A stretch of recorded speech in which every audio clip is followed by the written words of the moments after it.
of the United States of America and to the republic for which it stands, one nation, under God, indivisible, with liberty and justice for all.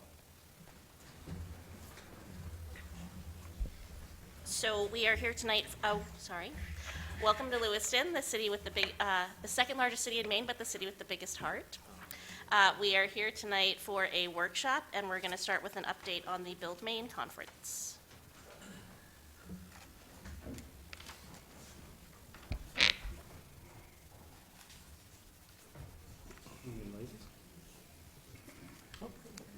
Space, please. Yes, I do. Go from one level first, and then I'll pick it up from there? Okay. Good evening, Mayor Cloutier and the council. I think we're going to start with just going through maybe the demonstration projects that we've talked about that Kara and I and Sergeant St. Laurent met. We kind of made some modifications. You guys have submitted some plans and kind of want to go over how we were viewing them as a city. In your packet, there's a memo from myself to add, and we'll kind of go in that order. That's probably easiest. Also in your packet, there should be a couple plan segments. You don't happen to have those, do you? These guys?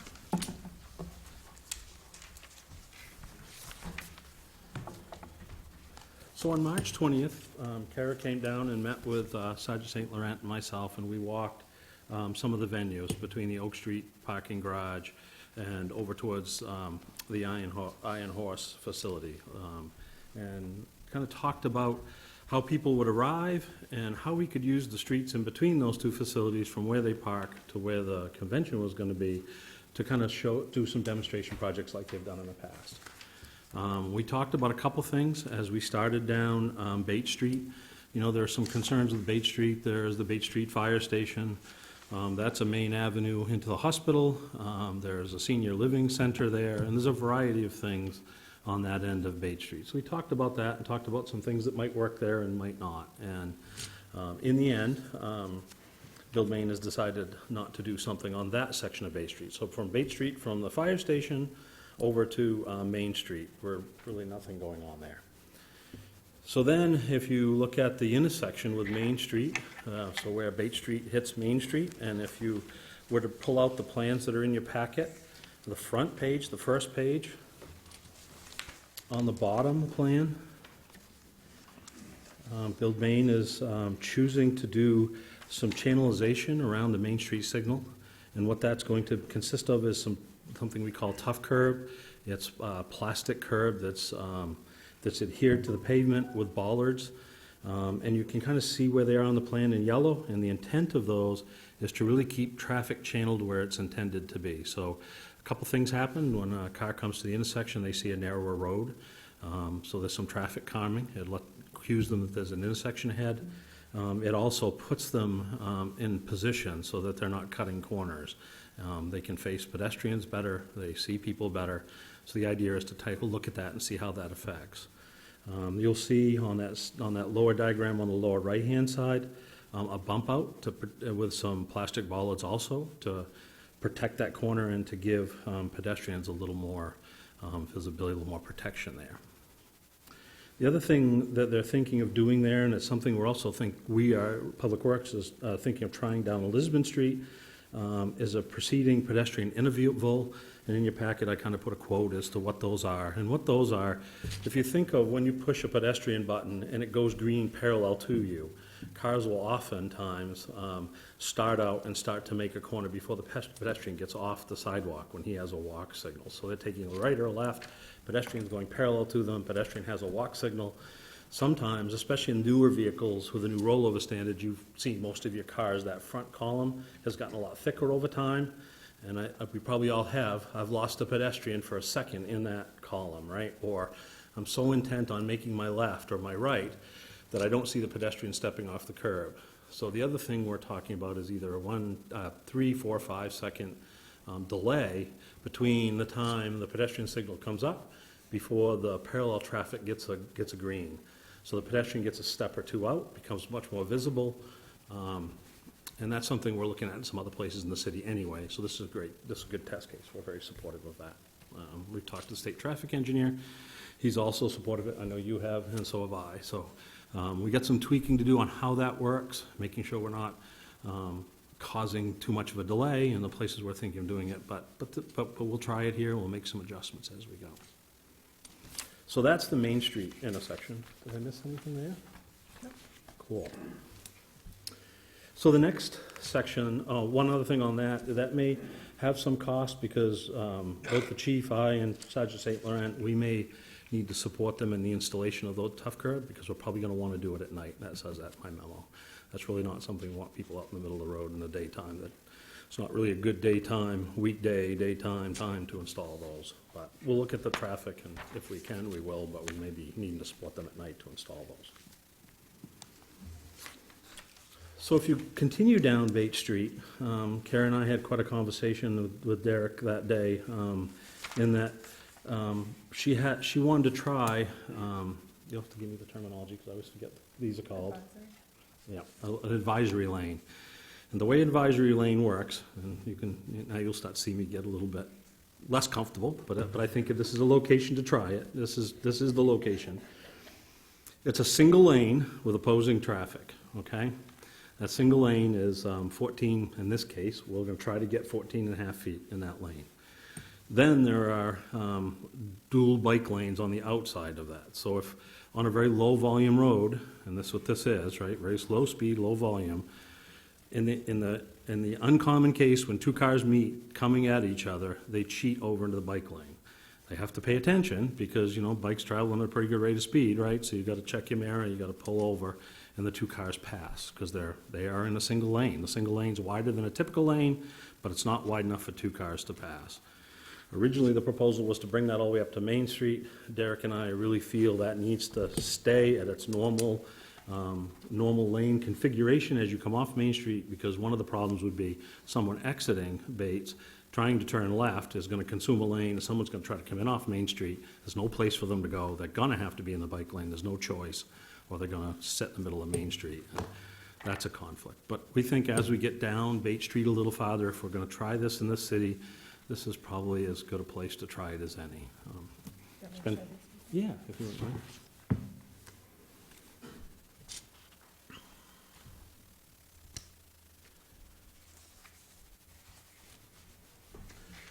So with all of these are all demonstration. They're all unique kind of things, and that's the kind of thing that we will at Public Works and Lewiston Police Department will monitor. If we see a problem, we're going to ask Build Maine to remove it immediately. If they can't remove it immediately, physically, we'll remove it. We're hoping it'll all work fine. We're hoping it'll work the way it should. It'll be safe. But if we start to see a conflict, we'll remove it immediately just to make sure we keep everybody safe. Middle Street between Oak and Maine, there's a couple other interesting things going on there. You're going to build some parklets. I think if you watched the news this morning, Portland's doing some parklets. What perfect timing to talk about parklets. And those are consuming a couple parking spaces to build a little park for seating or for the restaurants to consume. Build Maine is committed to work with local businesses. You already contacted some of them, I believe. Yeah. And we'll work with them, and those will be placed accordingly based on their work with them. So there's that. They'll also be closing that a little bit for a little while on the 6th, and Public Works will bring a couple trucks down, large trucks, and we're going to try some different lane configurations and widths and see what city streets can bear for 2 trucks passing. So we'll do some testing and see how our drivers react, our professional drivers react with cars and with our vehicles and some trucks, and just get an idea on how different lane configurations work as a demonstration for the participants. And we're more than happy to do that. Like I said, I think our not biggest concern, but our biggest thing we'll be paying attention to is just public safety, and we will be, if there's an issue, we will move them. Build Maine would like to leave some of them for a period. I think the Main Street one you'd like to leave, and some of the painting down on some of the artwork, and we're okay with that. But again, if there's a problem, we're going to need to maintain them, or we're going to need to come out if if an end of the tough curb becomes detached and swings into a lane of traffic, we're gonna have to come out and manage that, and manage it quickly, so. That was what I have. You guys have some additional stuff that, on the conference, I'm sure? Did you want to talk about the Penn Street? You can, yeah. Can I ask one question? Yes, please. So I'm trying to visualize, like, I know where the intersection of Bates and Main is, but I'm trying to visualize which one of those intersections it is. So what is on the corner of Bates and Main? On one side is the gas station. Okay, and the other one is the lot where the church used to be? Is that? Yes. Yes, Okay, yes. thank Yep, you. Yep, yep. The used to be's get me sometimes, but.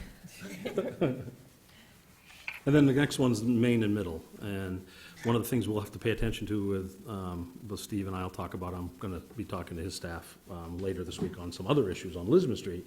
Steve's the state traffic engineer. We'll be talking about how whatever we do at Main, Middle Street intersection is right there, right next to it. Just gonna make sure whatever we do with one doesn't interfere with the other. And can you also tell me what city this intersection is, or what city this advisory, I think that's Scarborough. and what about this? Scarborough as well. I don't have an answer on Okay. that one. Yeah, I think the one That one's right hand is upstate. Scarborough, though. Okay, thank you. And just because it veers into the arts a little bit more, I'll talk about the last block on Bates Street. We're going to be looking at painting the intersection with whatever this cross street is. It's the block before, what's it? Lowell? Lowell, yeah, this is the Dempsey, the large black building there is the Dempsey Center Okay. for orientation. And then down at the end of the street is down at the Iron Horse. Yeah. And so that last block, we were looking at doing sort of a shared space concept similar to what we did a few years ago on Canal Street.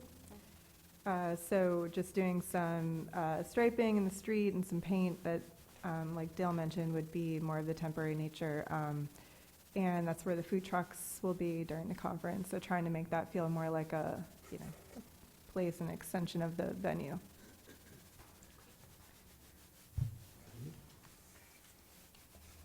Counselor Lyson? Thank you. First of all, I wanted to thank Bill Maine for choosing Lewiston again. It's kind of different, going to a different location. The Bates Mill has always been traditionally, but this is a great idea.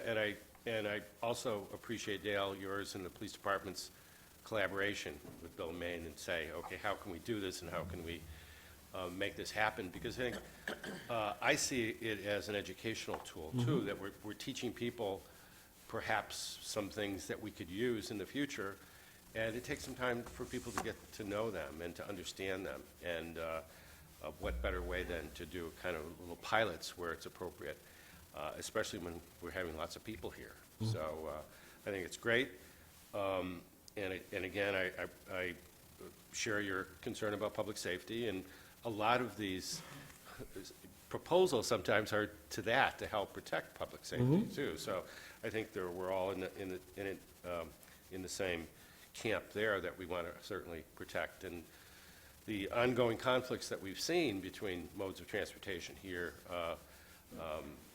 they're not going to go away immediately, but I think we can build smarter, and trying some of these things, even though they may not work, are a good idea. So again, I appreciate the collaboration from the departments and Bill Maine's interest in continuing to come to Lewiston, because we're pleased to have you. Thank you.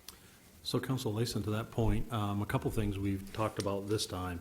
Some of the venues have been kind of catch as catch can. There's a venue and there's a parking this time, so we kind of try to squeeze that in. One of the things that the sergeant and I talked to Kara about is let's look in the next few years for things that the city really wants to do long-term. I just put a proposal in today to ATRC to look at Main Street again holistically with pedestrian crossings and things like that. Maybe there are some pilots that spin out of stuff like that, that instead of the venue driving the demonstration, let's look at the city's vision and see if we can collaborate, because what a boon for Build Maine if 5 years from now they can say, we demoed that, that's why Lewiston built it. And so I think building that partnership much earlier in the season, and we talked about that as well, so thank you. Thank you. I love that, thank you. Counselor Pettengill? So to echo a lot of Councilor Lyson's comments, I appreciate Build Maine and you guys keep coming back. It's a good event for the city. And, I really appreciate your comments about how future thinking and wanting to plan projects to, come out of this. So I appreciate you guys and all the hard work that you've done in the past, continue to do. And thank you for coming back.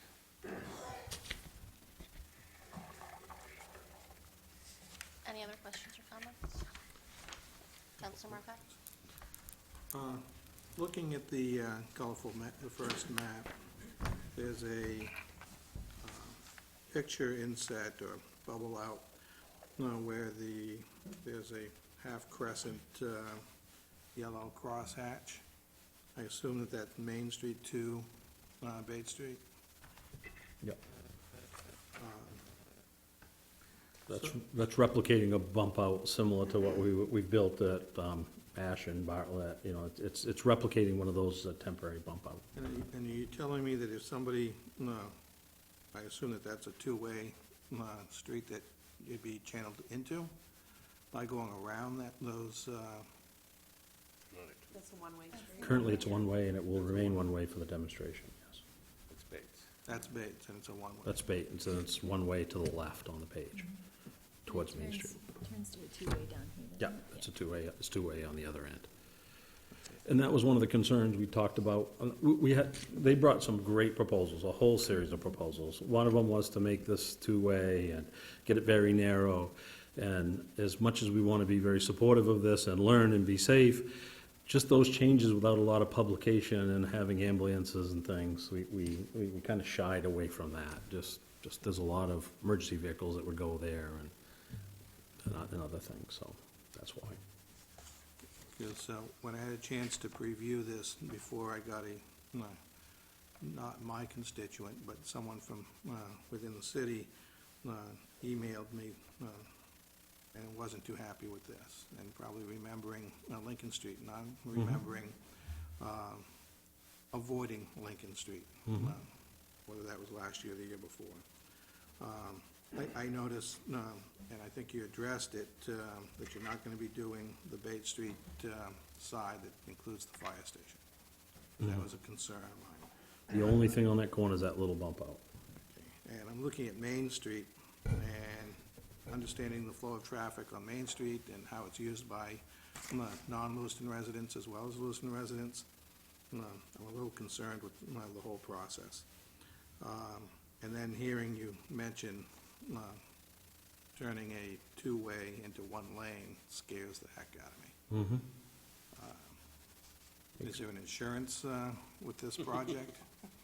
I'm meeting with the insurance agent tomorrow to make sure that everything's covered. We just actually changed insurances, so that will be done tomorrow, yeah. And we'll get all those copies to the city as well.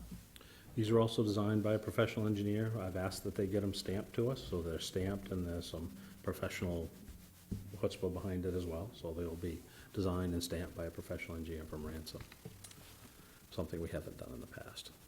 Okay, so Bate Street is one way when you, let's say you're starting at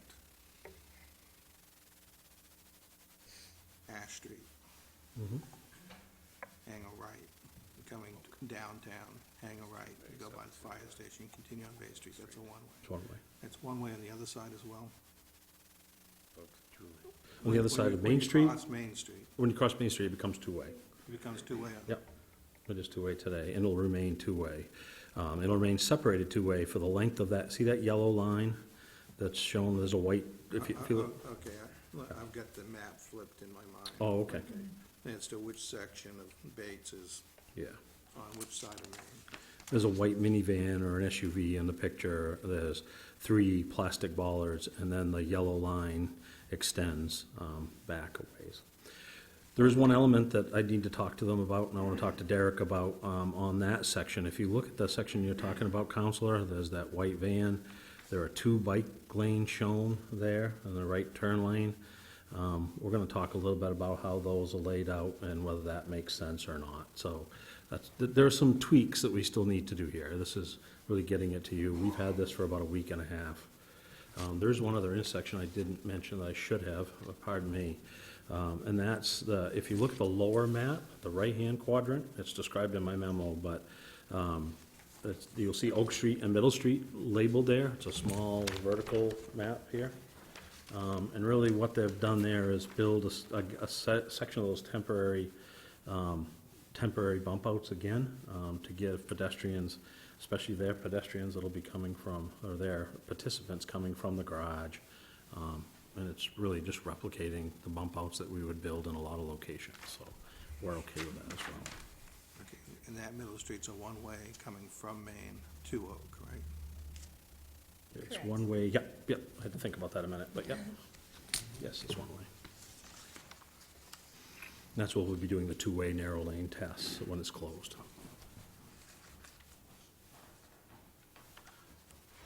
And I had emailed the director earlier today because I saw a bid come in for Middle Bates. When is that project going to be done? That'll be after this, and not only that, but that's something that the Finance Committee will see. The first Finance Committee meeting in June, which might be the third, I don't have a calendar in front of me, that bid, as we sent some notes to council, and I sent a note to the Finance Committee, that's the first one we've seen with some very high prices. We got some work to do there, so that's uncertain at It this might have moment. been the one with only one bid. It's one bid, Yeah. and it's 130% of what we had budgeted, 134%, something like that. It's very high. Number looked high. So it's something we gotta look at and come to you So with a that proposal. project wouldn't start till late June, early July. At the earliest, because we've gotta do some, and that was the plan. We're going to do it after this, but that may even be delayed more. And how long will these paintings and bollards remain standing? Wanna talk about what you'd like, and we'll talk about how we monitor them? I mean, it really is up to the city, how long they stay in place. We're happy to take them down. I think last year there was one installation that stayed up for quite some time that really worked well and got taken down for winter. That was a mid-street crossing.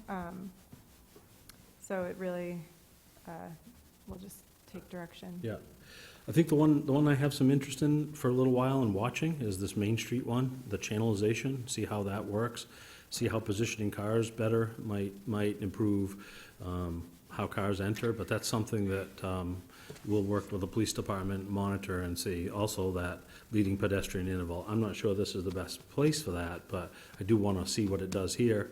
And then like I said, we have some independent similar activities down at like Lisbon and Pine and stuff like that, so. One other activity that's gonna happen, Kara invited myself and the chief and Derek. We'll walk around with participants around noon, I think, on the 6th, and kind of look at other things and have some conversations about our ideas with some of the participants on how we treat pedestrians and some other things. So I think anybody here is invited with us that day too? Yeah, it's part of the conference, and one of our speakers, Jeff Speck, will participate in that as well, so it's a great opportunity to, like Dale said, just have some interesting conversations related to what people are seeing in Lewiston. So. Counselor Ray? So, jumping back a couple of thoughts, looking at the Bates and Main Street intersection, and I think what you were saying, Dale, was coming from Bates Street up through and looking at the two bike lanes that would turn onto Main Street. What was, you said you had to look at that more? I think Why? we need to sit down and talk a little bit about how those interact with turning traffic there. And, would there be a weave? I think that's just something we gotta sit down, something Derek and I weren't really sure what the intent of those dual opposing bike lanes were. I mean, as a cyclist, I would just guess that you integrate with the traffic and whether there's a sign or not, if you need to turn left from there, but. My concern is how that transitioned into the single lane at the left side of that. Oh, further There's just a back. lot going on Okay. right there. Okay. And it's not that the two bike lanes bothers me. It's not that any one element bothers me personally, and I won't speak for Derek, but it's just a lot going on in that short section where people are transitioning from what they used to, two-lane separated traffic, to bikes coming in both directions, bikes kind of separating, trying to pick where they're gonna go. And I'm not saying any one element would be eliminated or changed. I just think we gotta stand in the field and think a little bit about that and watch traffic and watch how that interacts. And Okay. that's one of those places, to Councilor Marcotte and some other points, this is the piece that makes me the most, not the piece that originally made me the most nervous, because we got rid of those, but this one still just makes me, Lewiston, there's just people here are not used to that. I'm not used to that. I'm not sure popping in on that with bikes coming both directions and cars needing to move over. You should and bike where they down move here over. with me sometime. I'm a cyclist too. I've done Bike Maine, trek across Maine for many years. I'm not doing it this year because it's not across Maine anymore, but yeah, Okay. but I So- will in the future. So you'll go just like stake it out, that's what you're Yeah, saying? we're gonna go Okay. lay it out, and I think on the other end, the dimensions on the other end are, I think it's 14, 5, 5, and 5. We really want to make sure that fits, and I think we're gonna go around with, as we'll field lay it out. And so one thing that might occur is that yellow line may need to come back quite a bit longer if we're uncomfortable with cars being able to make those decisions in that short period of time. There's not showing any bollard or tough curb there, I don't think. Is this intended to be tough curb? No. But we may need to put something physical in the road to let people know all of a sudden this one lane now is 2 lane. Yeah. People aren't used to that. I want to make sure they're comfortable. Now, we don't anticipate a lot of traffic down there during the conference, so that's good, too. Yeah, thank you for such a careful eye and working, everyone collaborating so carefully. That's just so impressive, and actually hearing about that process on this end was Yeah. impressive to me, so thank you for that. So none of us are opposed to the layout as it exists. It's just making sure we field fit it and that people react to it well. And as I said earlier, if we start seeing people not react to it well, we may decide that's not the place to do it, and we may be picking it up and figuring it out at another time in another location. If that makes sense. Other questions or comments? All right, thank you. Do you guys have any other questions about Build Maine in general? Usually, we give you sort of an overview of the rest of the event, but we don't need to do that. Feel free. Do you want one? Yeah. Do you want to just do the high-level, what's happening one? Yeah, sure. So Build Maine is held on 2 days, June 5th and 6th. June 5th are workshops, and those are being held at Lewiston Public Library.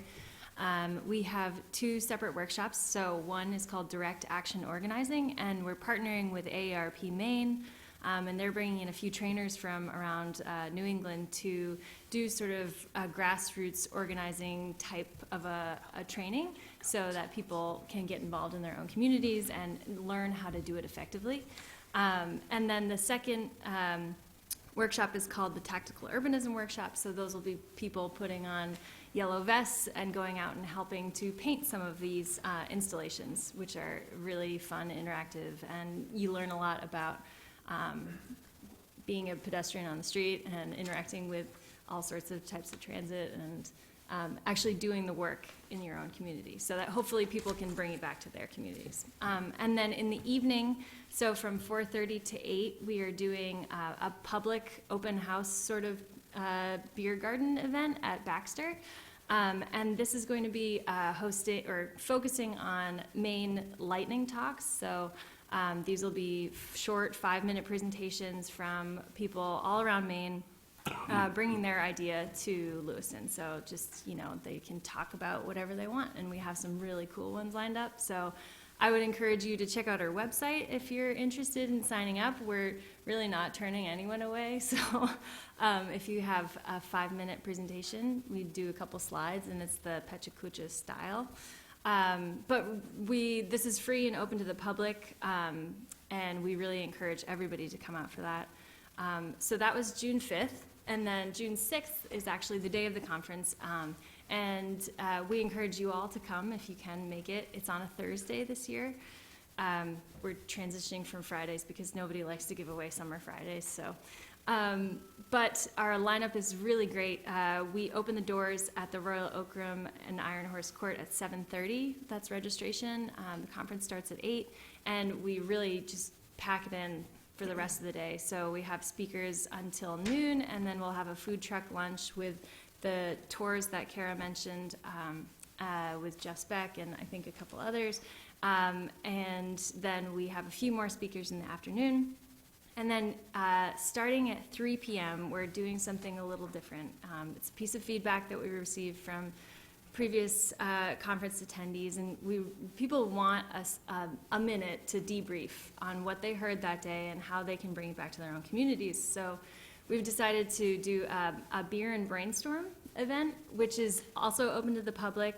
We're charging $10 for tickets because legally we have to for beer. But we really encourage anyone to come from the public. We're going to be doing a bunch of different sort of brainstorming activities. We'll have different tables focused on problems that we have a few like preset problems that are actually happening in Maine, but we also want people to come with their own ideas to workshop and work through.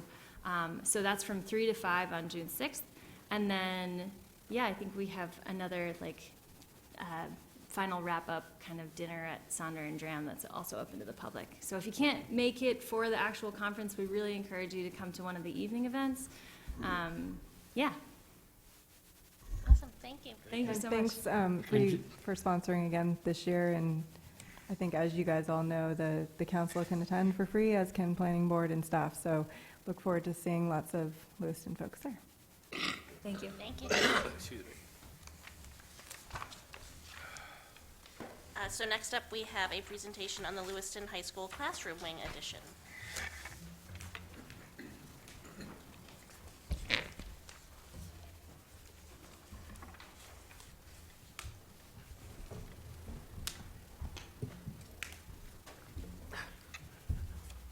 Good evening, council. Many of you probably know me. I'm Bruce Damon. I was the chair of the planning board for quite a while, so I sat up there in your seat. So, what we have tonight is we have Lance Whitehead from La Valley Brenzinger, who is our architect, Francis Gagnon from the school committee, myself, and Bob Reed, who was was counselor and a long-term finance committee member. Back in 2011, when Mr. Webster first joined the administration here with the schools, he came to the planning board and said, you know, part of what we need to do is we need to have a planning perspective as we move forward with our school department. And he asked for a volunteer, and I was glad to do that because I thought it was important. So ever since 2011, I've been working with the school department and with Mr. Webster and all of his excellent staff to build a plan for the schools. We've done a number of projects which have gone very well. But as we continued on, we kept seeing that there were needs that were unfulfilled, things that didn't happen. And this classroom edition is really something that started off as trying to find a way to build a venue for performing arts. But the more we looked at it, we realized that there were other needs that were unfulfilled as well. And there's 3 kind of critical points about what we're planning on here. One is we need additional classroom space. We've got 17 teachers on carts, which is not very effective at times. We have a security issue at the high school, which really should be addressed. The main entrance is far from meeting the current standard. And there's an accessibility issue. There's one very slow kind of antique elevator in the entire building, which doesn't serve a number of purposes. So we kept seeing needs here, needs there, needs here, needs there. When the high school was originally proposed back in 1970, as you can see from this, there was an addition on this side. This was supposed to be a performing arts center. This was what was supposed to be the place for, really as a venue for the community, and it never was built. And if you also look at sort of up in the, behind what's the current gym, there was another addition there. That was supposed to be a pool. That also never got built. So this was considered a comprehensive high school, fulfilling all of the needs of the community at that time. Well, in the last 40-odd years, the high school was opened, I believe, in '72. In those years, the needs of the community have changed drastically. And we have not necessarily addressed all of them. We have, by hook or by crook, found a way to deal with it, but it's not providing the services to the staff, to the students, or to the community that it could and should. So we are asking to, for the council's support in building a classroom addition where the auditorium was originally intended to be. It was always there. The new main entrance with a much better security situation is remarkably similar to what was originally proposed back in 1970. And we've got some stuff that you compare. So when we started off trying to do something with the performing arts, we realized that the need had changed. And this is a proposal really to address those three critical pieces. It's the educational component with the classroom space, it's security, and it's accessibility. And it's pretty hard to argue that those aren't real needs in today's life. So just giving a little bit of history and the background of the due diligence we've done to get to where we are today. We did start in December 2017. We started with verifying the existing additions and doing a lot of user meetings. If you really want to know how a high school works, you really have to talk to the people who are running that high school and living in that high school. So we interviewed a large amount of teachers, a large amount of students, and really asked them what is causing problems for you, what is causing angst, what things don't work. And we did find some great information from there. We also held 3 public forums that were well attended. We had them at the high school. I would say roughly maybe 50 people per forum showed up. Very supportive group that really wanted to see improvements made to the high school, particularly if they had students in any of the arts or if they had students in any special education classes. Because the area that we were looking at for those two houses really were in poor condition, and we're going to show you more about that. And since then, we've been working with the committee on solutions and costs and trying to find a solution that we think is both justifiable and hits as many needs as possible. We haven't looked at a solution that is, sky's the limit. We always said we've got to be realistic about what we can afford, and let's try to prioritize some of our needs. Now, immediately, based on everything we looked at and everything we heard, these were the needs that came right to the top. Everybody knew, even going into the study, there is inadequate space for music and art. And inadequate, I mean, it's not big enough, it doesn't have storage, it has poor acoustic separation, poor sound attenuation, it has poor access, not necessarily safe space to maneuver inside there, not accessible, poor air quality, and no natural light whatsoever. It's basement space. It was originally designed as storage, and now it houses some important programs. That same space is also housed for special education. We said we need better space for special education. We're taking some of the most sensitive kids in the district and giving them some of the most insensitive space because the high school wasn't built to serve the needs it currently has. They're essentially using every corner. Across the board, all of the teachers said, yes, art is a real need here and their space is inadequate, but it should also be pointed out that we don't have enough classrooms here. So even the art teachers said it's not fair for us to get new space if we're not addressing the bigger need, which is, 17 teachers on a cart means 17 missing classrooms. They said we have to make a dent in that. We did say we need a more secure entrance. School security, as everybody knows, is at the forefront of every school administrator's, every city's priority list. The school district has engaged a security consulting firm, TRC, and we're going to be working with them moving forward. But the big thing is we said we need a secure entrance. We need an entrance that is a modern security setup to allow us for visitors to come in, deliveries to come in, and not have any of those delivery people or visitors interact with students unless we absolutely have to. We want a secure, modern entrance that we can see people coming and that is set up properly. We do want that entrance to have accessibility, including an elevator. And in the long run, we would like to have a performing arts center.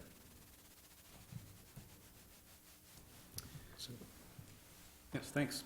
And so I want to point out that the next several series of photos might be a little disturbing, but I do want to point out that the teachers, the staffs, everybody at the school is performing what they're supposed to be performing.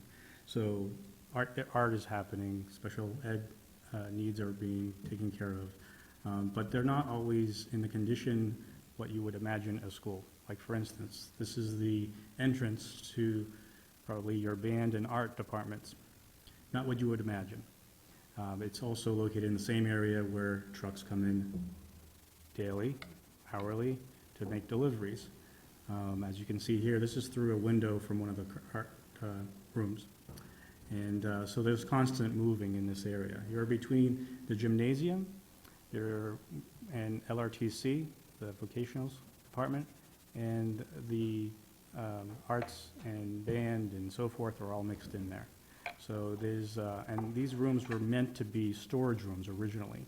So the elevator was designed so that maintenance could have access to the upper floors. They would bring food from the kitchen, which is downstairs, through the elevator upstairs. That's what the elevator was originally designed for. So now that those rooms for maintenance and food are being occupied by classrooms, some of those things have to go other places. So as you can see, it's pretty crowded. If you look around some of these pictures, you will not find very much natural light. You won't find many windows because, again, they were made to be for storage rooms. For our students that have a disability, for example, or my son was on crutches for a little while. In order to get access to this, you actually have to cut through one of the band rooms because there's a ramp, there's a safety ramp. You can't take the stairs, you have to go through a classroom, and in many cases, while the class is actually being performed by the teacher. It's become normal, but it's not normal in most places. Some of the rooms without windows, of course, some of them have issues with air conditioning. Matter of fact, there is no air conditioning in any of our school, and heating as well. So in the summertime, temperatures could rise as much as 80 degrees in some classrooms. Some teachers are bringing in their own fans, and in the wintertime could be very chilly. If you look at this picture right here, excuse the finger there, but outside that door, as you can see, is actually a garage. There's no windows here, and this is an art room. This is where you would normally expect art to be natural light, and we talk about light and art through paints and even visual arts from photography to videography. There's no light in these, natural light in these rooms. And right outside that room, I should also add, is a weightlifting room. So if there's anybody in that weightlifting room, you're going to hear a lot of banging and so forth. The front entrance here, as you can see, there's a entryway that people have to be buzzed into the lobby area. But once they're buzzed in, there's access. As you can see, there's a stairwell there's a hallway to the right. They could go anywhere. The front desk people have had to chase people down before, actually quite often. But that's where they're supposed to sign in. That should be corrected once the new wing is in as well. And this is some of the office space for some of our staff. Oftentimes our staff, as well as teachers on carts, don't have a room, so they have to have an office somewhere, and they share these spaces with other teachers, of course, and they have to store those carts somewhere. And as you can see, it can get pretty crowded. And as you can see here, here's a teacher with a cart.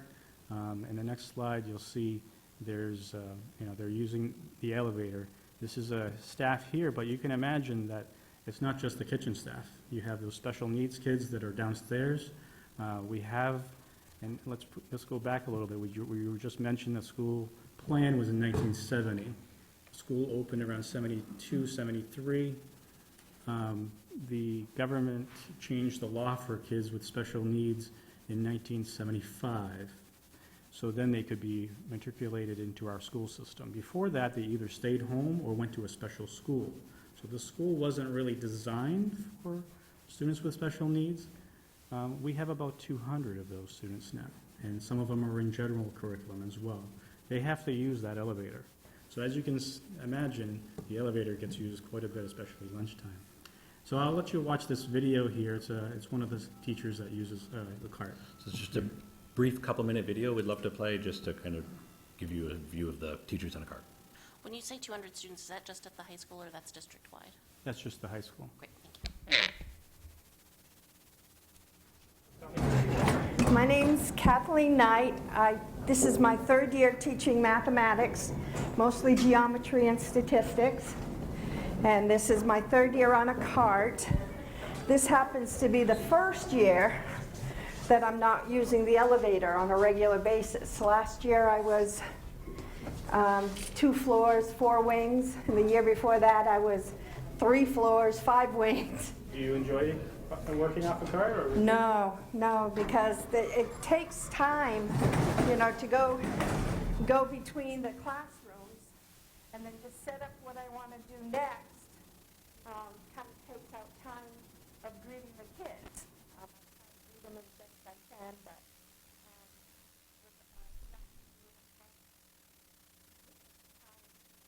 Sounds like we're losing a little bit of our sound. I apologize for that.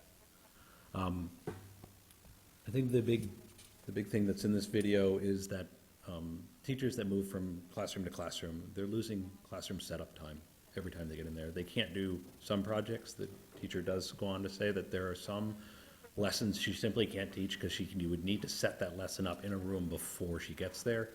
And with 17 of these teachers, you're modifying curriculum based on your building, which is not where you want to be.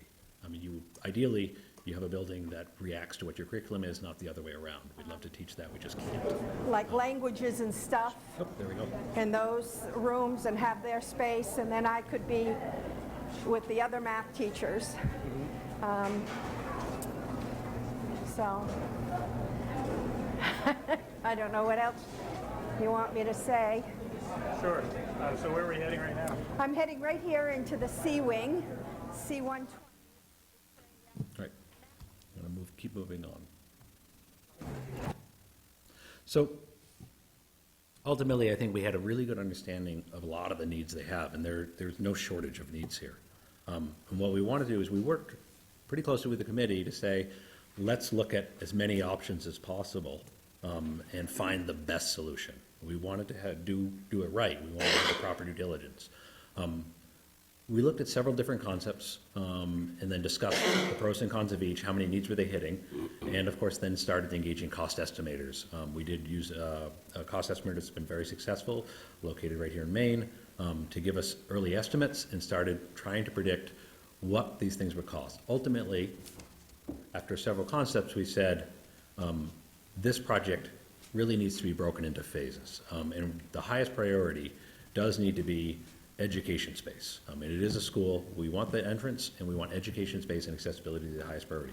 We still believe there's a very good need for a performing arts center, but it was a lower priority than some of these other things. We looked at the education space, looking originally preliminary estimates and different concepts we explored were between 12 and 15 million. It peaked up, and we responded. We looked at auditorium space that was between 20 and 26 million. Again, we adjusted the estimates and reviewed with the committee, and eventually arrived at what we believe is the best solution. Vetting this with the committee, we're looking at a proposed addition, strikingly similar to the location that you'll see on the board over there, which is where the proposed addition for performing arts originally was. That was an auditorium and art space. At this time, we're looking at classrooms and classroom art space. We're looking at a main entrance, tying in very close to where the main entrance is at the high school, but giving enough room so we can move administration over to oversee that entrance. On the first floor plan, we are looking at all of the arts education space you currently teach: photography, digital media, foundations in arts, drawing and painting, ceramics, choral, instrumental. I know I'm going a mile a minute, just trying to give you an overview. And then we're looking at creating a main lobby where visitors would come in. They could be buzzed in to interact with high school administration, still separated from students. They could have meetings there. They could come and go and not interact with students unless administration absolutely said they need to head out into the high school. That gives them a nice containment, and it's consistent with modern security needs. It does give them good sight lines as well, something most of our security consultants are recommending, that we want to see people coming before they get there. We want early detection, early response for anybody that could potentially be a threat. This is just a 3D view of that same thing, just for people who aren't comfortable looking at floor plans. You can see how those spaces are laid out, and we are starting to understand where the doors need to be for fire egress, where windows need to be, and et cetera. On the upper floor, we're looking at straight classrooms. Now, there's full-size classrooms. There's also small group classrooms. their high school, along with every other high school, has classes of various sizes, whether it's special needs instruction or whether it is AP instruction. Some class sizes don't dictate a 30-person classroom. Others do, and we're reacting to that here. So you'll see several classrooms and several small group rooms that work for small group education, as well as conference rooms that work for supplementing things that happen inside the classroom or teaching very small groups, and a makerspace TV studio that fits into the corner there to kind of supplement some hands-on learning that goes with some of the art projects that are happening on the first floor.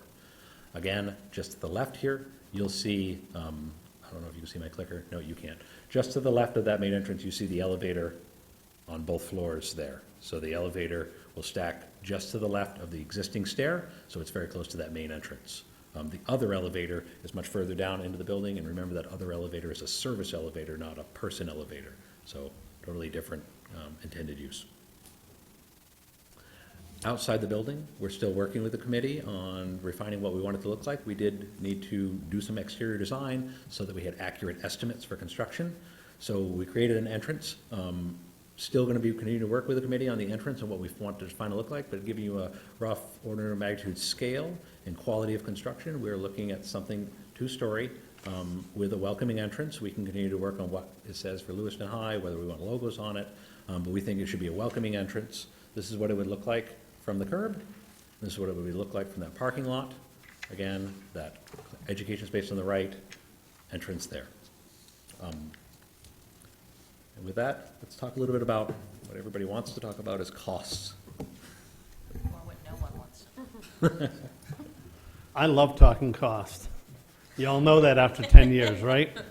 So before I get into costs, I want to talk a little bit about, just to kind of fill in some of the loops here. Most schools in Maine are experiencing a downturn in population. There are less students going. That's not the case in Lewiston. We're seeing an increase. We're particularly seeing an increase in special needs. That's to be expected when you're in a community such as ours, a service center community. So we are seeing more of those students having those special needs. The student of this year is not the same as the student in 1972 when the school was built. The size, the classes, we can all look back and say that's not what it was when I was in school, but we're doing a disservice when we say that. To give you some idea, Bruce said the elevator was an antique, and I'm 10 years older than that, so I'm a little concerned, but we won't go there. The original school was originally proposed at about $7.5 million for the entire project back in early 1971. Once they took out the Performing Arts Center and the pool, it ended up being about $6 million. We've gotten great use out of this school. It is well maintained. It has been planned for and cared for tremendously, and it's a great asset still for the community. Unfortunately, it's just not big enough for the student of today. So what we're talking about is that art swing to get them out of what's called the dungeon. You'll hear the students and the teachers talk about the dungeon, and it's to get them in a place where they can be more creative and flow better. Then the second floor becomes likely language arts or other classes. We're kind of talking about that, and that'll be up to the school to decide. But what that does, it allows us to take all those special ed programs and likely put them on the first floor, which with handicap accessibility and other issues, that's probably the greatest use of space. We can then free up the basement, whether it's for more space for LRTC, it's storage, it's office space. We can figure that out. The school will decide later. So cost. Total cost of the project right now is about $13.3 million.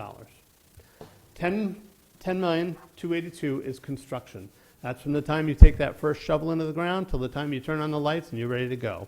Soft costs are what the permitting, anything prior architectural design fees, any of the licensing costs, and everything on the other end when you're putting the desks and the equipment into the rooms. Those two, including an escalation and including a pretty heavy contingency, $13.3 million.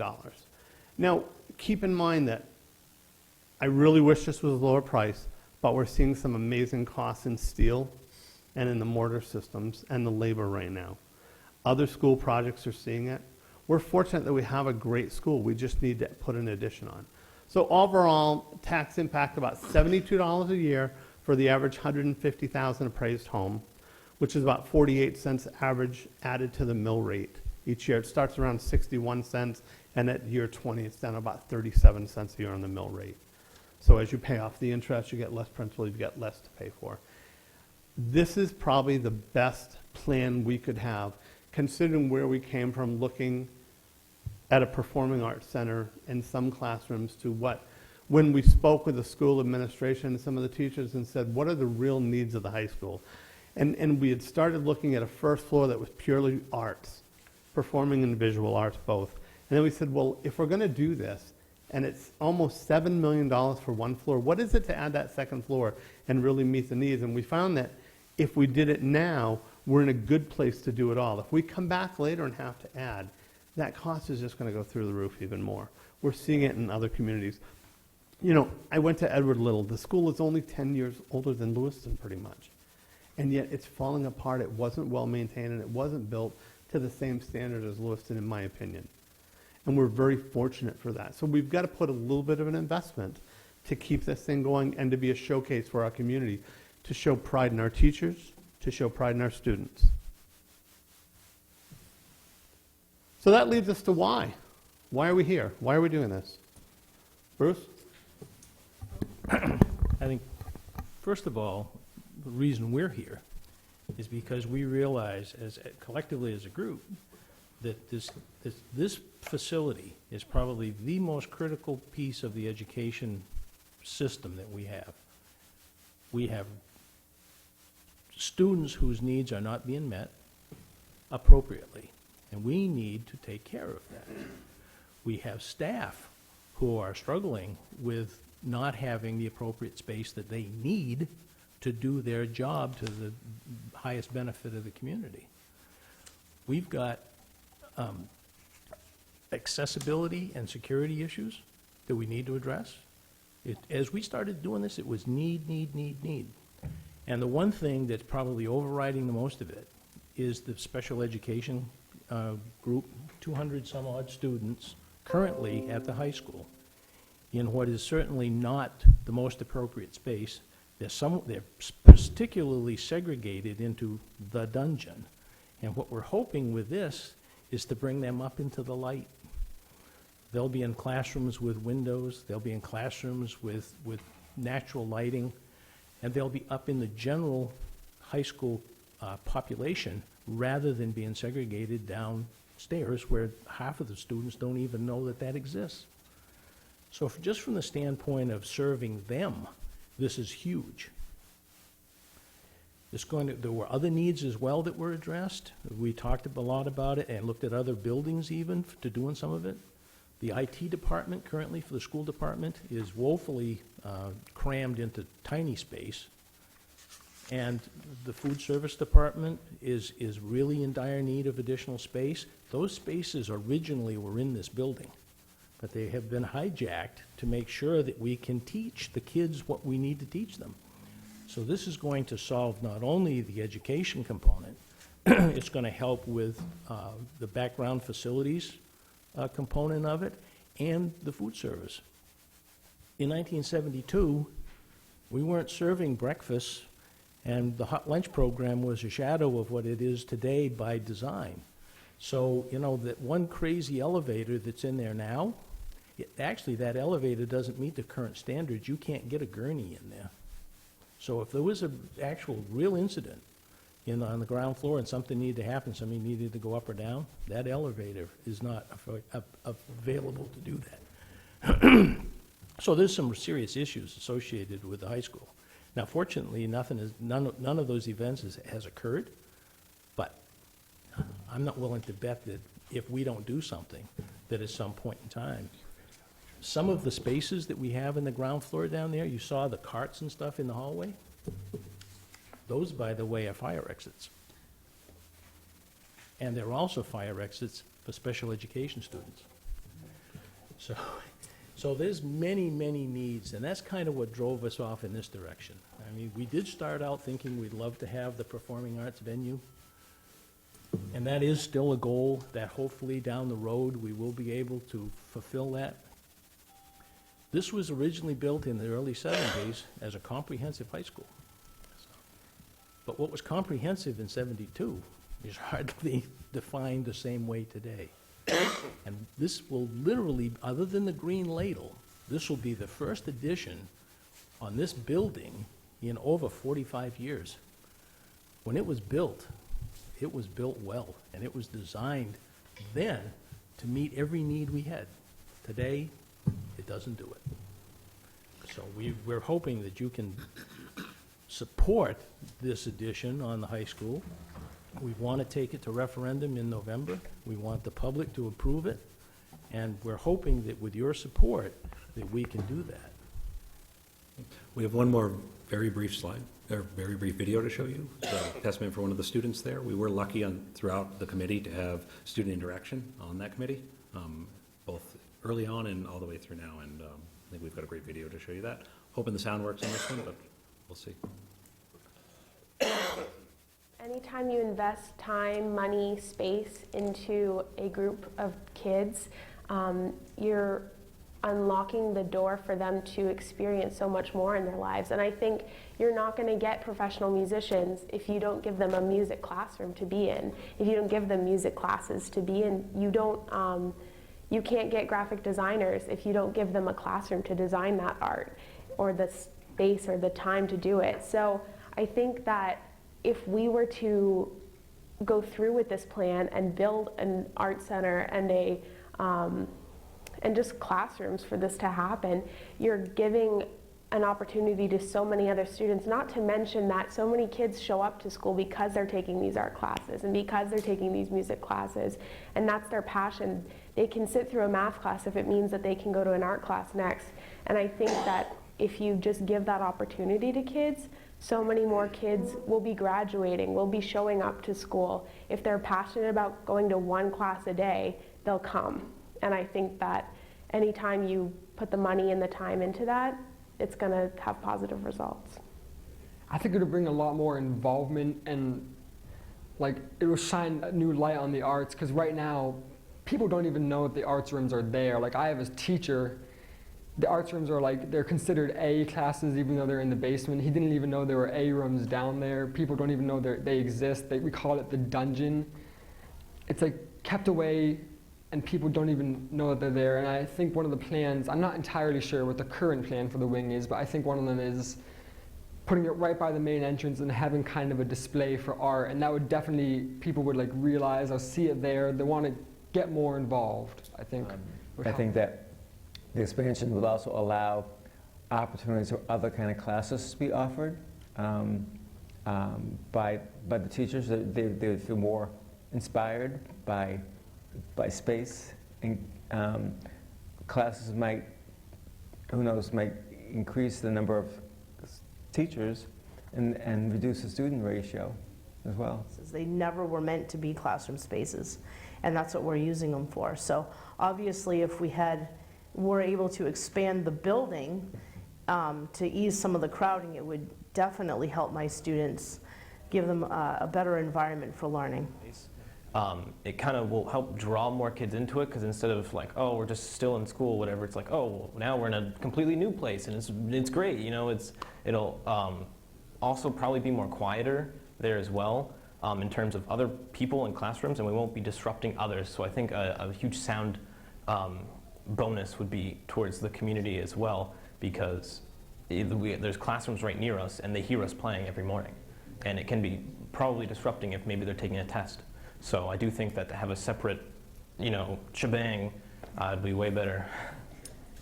I just hope that this wing gets through, and that I think it'll bring a lot of great change, not just to the high school, but to the community as a whole. I wish for the future students that I hope that they can get this kind of like new experience that I wasn't able to fully get, and I think it'll just be really good for the high school and the future of the community. So kudos to the teachers and to the parents that we had a lot of great students there that were articulate in their needs and articulate in their problems day to day. Those are just a few of those. And with that, Nope. We still have students. Oh, you still? We have two students who wanted to speak. Okay, my bad. So before we have the discussion, we have a couple more brief speakers.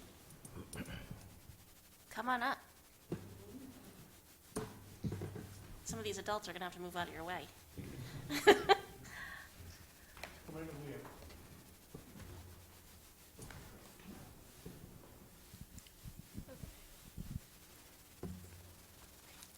So, my name is Aurora Martin, and I'm currently a sophomore.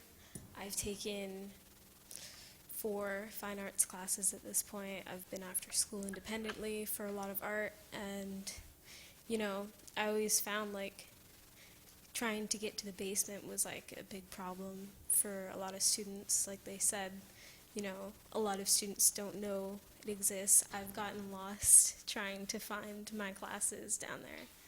And there's like not a lot of space. I've been in the band rooms, I've taken music classes, and there's, you know, instruments, like, where are we going to put them? And I think it would be great if we could involve more students and show off, you know, our art. My name is Amelia Dwyer, and I am also a sophomore at the high school. I've taken 3 fine arts classes, and I totally agree with Aurora. My first day here at the high school, I was nearly late to class because I had no idea where to even begin looking for the arts classes. And I find it really unfortunate that they're not in a space that was meant to be a classroom. I mean, my draw and paint class, we aren't even allowed to do certain medias of paint because it's not safe because we don't have good ventilation. And it's just really unfortunate that we can't do some of the medias that some students really love. And I know I have a lot of study halls in my schedule, and during those times I love coming down to the arts department and just doing paintings or working with ceramics, and it's amazing down there. It's just unfortunate that we don't have really a space more meant for what we're really doing, and it doesn't really meet any of the students' needs. I'm Keenan Bowden.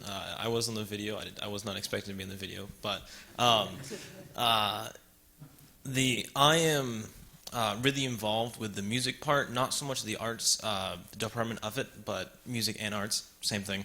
I'm in band, jazz, and songwriting, and in those in the rooms that the band, jazz, and songwriting all are in, they're tiny, they're cramped. One of the jazz groups is actually called Claustrophobic Jazz because of the tiny room. You know, we're practicing in the room the size of a Prius V. So like it's not great with 5 people in it. And it gets hot in there with just 2, you know. We're in there for 90 minutes practicing when we can only stand the heat in there for 20 minutes, you know. So I do think the ventilation and the whole everything of this new wing is necessary because I struggled to find the place as well, like the people behind me as well, and so, yeah. Thank you. So basically, what we're saying is we want to bring out the best in our students, to bring out the best in our teachers, to provide for the best of the community. And with that, we'll open it up to questions. So I have one question. So we talked about, you know, how the school was built in 1972 and how the needs have changed between then and now. And as we're building new schools, even with Connors Elementary, by the time that school is built, it's probably going to be too small for the population that's there. So I just want to make sure as we're talking about this addition that we're thinking ahead to the future and how those school populations may grow, and that we're building in extra appropriately, I guess. That's a great question, and I don't think we're overestimating the amount of size we need. I just due want to make to sure we're not cost. underestimating. I don't think we're underestimating. Okay. We're looking at what the needs are now and what we think the needs are over the next few years. Great. No one can estimate more than 5 or 6 years. We can't determine what the state will fund in different means. So we're doing the best we can based on what we're seeing in the community now and what we expect to see. Great. And I also just want to say I really appreciate you guys incorporating the youth voice. It really makes a difference, I think. One of the other constraints, of course, is that there's only so much land down there. Right. There are some physical restraints to the size of the addition that could be built in this particular location. So that's one of the things that kind of drove it. We actually made several different passes at how we were gonna do this, and this really maximizes the utilization of the available space around the building, so. Counselor B. Thank you. I thought you were looking at Councilor Martin. There's just, I really support this program, as you probably already know, because I've been down in the dungeon when I was doing substitute teaching. And some of these places I couldn't find either. I sympathize with the kids because I was the same way. And I also had to use the elevator with some special ed students, and it was terrible. We had to go through a classroom where there was teaching going on. And they had to stop all the teaching, and we had to troop through, and they were very nice to us, but it's just not the way things should be. But I see a glaring omission here, I think. Do we have an auditorium or a stage planned for this? Unfortunately, when we started the process, we were looking at that. The cost of an auditorium or a stage, a production center, is astronomical. I think we were looking at $28 million at one point to do originally, and that was what led us down the path of, that's a nice thing and we really would like to have it, but this community cannot afford that at this time. I think it would benefit the community because we need a place for people to perform, and it's too bad that we're forgetting all about the actors. Well, the plan does allow. And the musicians and the people who need to perform. Sure. The plan does allow for an auditorium to be built. In fact, that was one of the things that the committee said. If we look at this, you cannot, cut off our nose to spite our face. We have to still have the ability to add an auditorium in the future. We have a conceptual design for an auditorium and a conceptual cost. It is in that $28 million range. This addition does not disallow you from building an auditorium in the future. And that was imperative, I think, that we all said, knowing what we know, we have to plan for growth, and we have to plan where would an auditorium go if we were to build it, and we have that design in hand and ready for funding whenever.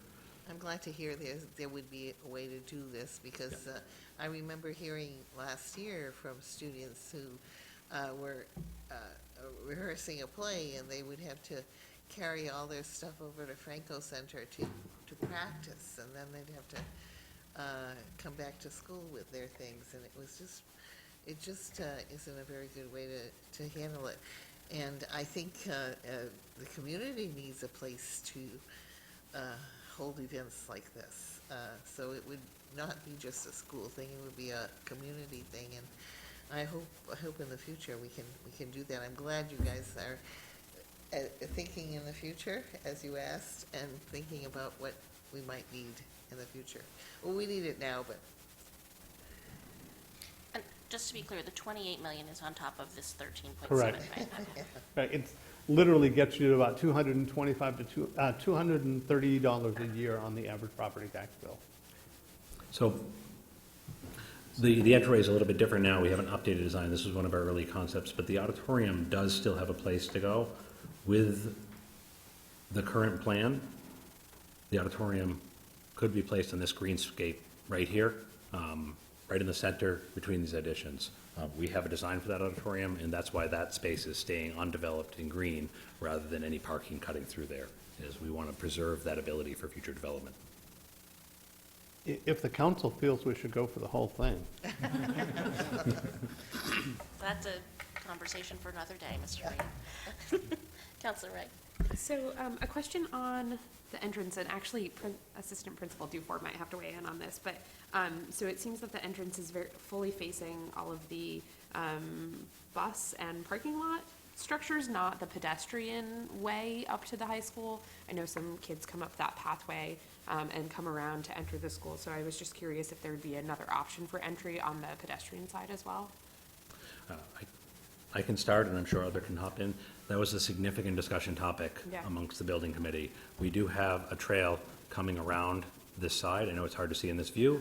That does come around. And the ability to allow students to come around the building to the main entrance, as well as looking at should we allow on both sides just during morning loading. So we are working on pedestrian ways to get people to this front entrance. Okay, and I'm guessing it's a little hard to see, but there would be an exit out to the pedestrian walkway at the very Correct. least, but maybe just crowd control, have them all come around to the front for entrance. Correct. Okay, and then the second question, because I was in the high school recently, went by the digital media room, and there's a million computers in there, and they're in the basement, there's no way to ventilate that, so I'm just curious, there will of course be windows in this, but is there also a plan for air conditioning as well? Yes, we've been working with our mechanical engineers, built into the estimate. If a room was heavy computer usage, they've updated the systems, and actually we are recommending air conditioning, as most schools, if you have more than 5 computers in a room, we recommend air conditioning for that room, but we also do have windows, so that we can have some flexibility in there. Okay. But yes, we are. And the same is true for rooms such as ceramics. If they're going to be baking anything, we've got to have that all determined. Okay, and last question was, so while I was there, also, there were, so are cubicles different than being on a cart? Someone, I assume so, but how many folks are in the cubicles? So, we have a number of teachers that's been discussed. Can you, sorry, yeah, thanks. Sorry. If it's green, it's on. So we have a number of teachers on carts. So those teachers have a cubicle in teachers' rooms that are spread out through the building that they would call their home base. And there may be several cubicles in a particular teacher's room that vary in size. I think what I was talking with Francis about prior to the presentation was when I taught, I had a room that was solely mine. So if I taught 6 periods a day, 2 of those periods out of the 8, the room was mine to be able to use and work and plan in. Now we have, besides teachers on carts, we have every room, which is almost, between 95 and 100% usage every period of the day, 4 periods a day times 2, so that, when I'm not teaching, somebody's using my room or that classroom. And there could be 2 or 3 teachers that I'm sharing with. So that would outplace me into a place of like a cubicle or a teacher's room that you saw that would be pretty crowded. So great question, just to kind of parse that out, if you will. I think it would be helpful to know what those exact numbers are, because the 17 on the cart was very clearly referenced, but definitely saw that transition moment, even if they didn't have a ton of stuff. It was difficult to prep and go and erase all the math equations to teach a government class and things like that. So it was fascinating to see. And this project, I just think it's really been talked over and over and thought through. And I appreciate coming to us with the more conservative plan in terms of the finances. I just can't believe how much it would cost with an auditorium. So I would like to see this move on to the voters and see what they think about it too. Might add that some students during their study hall want to go visit their teacher so they can get extra help or whatever on their assignments. And if you have a teacher on a cart and teachers that have to be displaced when there's a teacher with a cart using their classroom, it can be very difficult to find that teacher. So you have to really specify which room there'll be that moment of their study hall so that the student can get help. So that's another challenge for some students. Councilor Lyson. So I was startled by the fact that you said the original estimate for the high school back in the 70s was $8 million, so they cut the performing arts in the pool, and that cost $2 million. We can't get it for $2 million now, obviously. So, but I'm concerned, as Councilor Beam is too, that we don't lose our eye on that prize too, because I think it's an important component of the pride that we have in our community too, to have a space like a good performing arts space within our high school. And I understand the financial impact, and as we know, we phase things and we take a look at them, and I'm glad we're at least keeping some of that space alive for that purpose. And I think that certainly I'm in support of the project. It's overdue. you know, for a lot of those classroom spaces and the security of the entrance. Again, I still think that this community deserves a performing arts space too. So I think, and they're not mutually exclusive. And I appreciate the work that you guys have done to bring it forward this way. And let's go on to the public and find out what they say as well. So I'm totally in support. Thank you. Councilor Marcotte. Earlier, I heard you say phases. How many phases?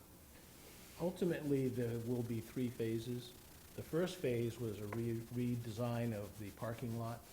That happened 2 years ago. Will that have to be redone in this? No, we really feel that, we got what we were gonna get.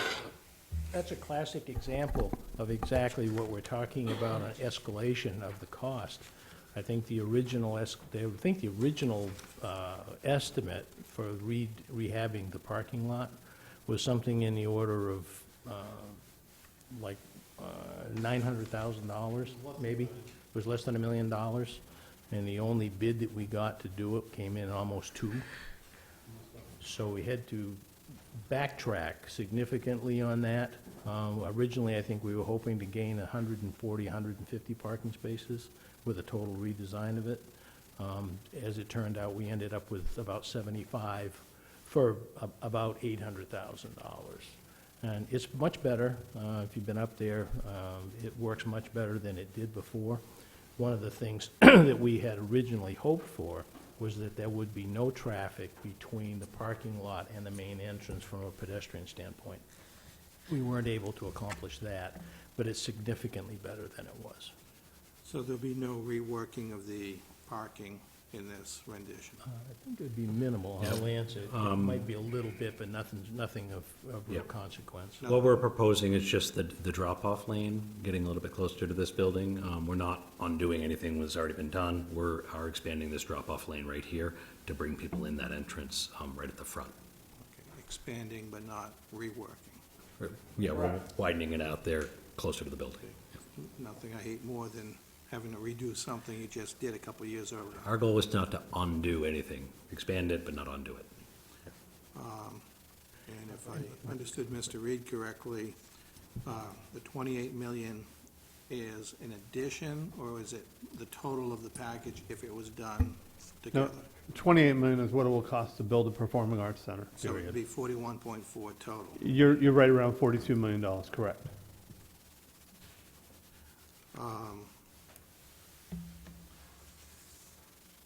As we have seen recently with the fire station and with some DOT projects getting canceled, we could see escalating prices right through the roof. And I'm thinking this 13.4, based on what I'm seeing for a building, seems to be on the low side.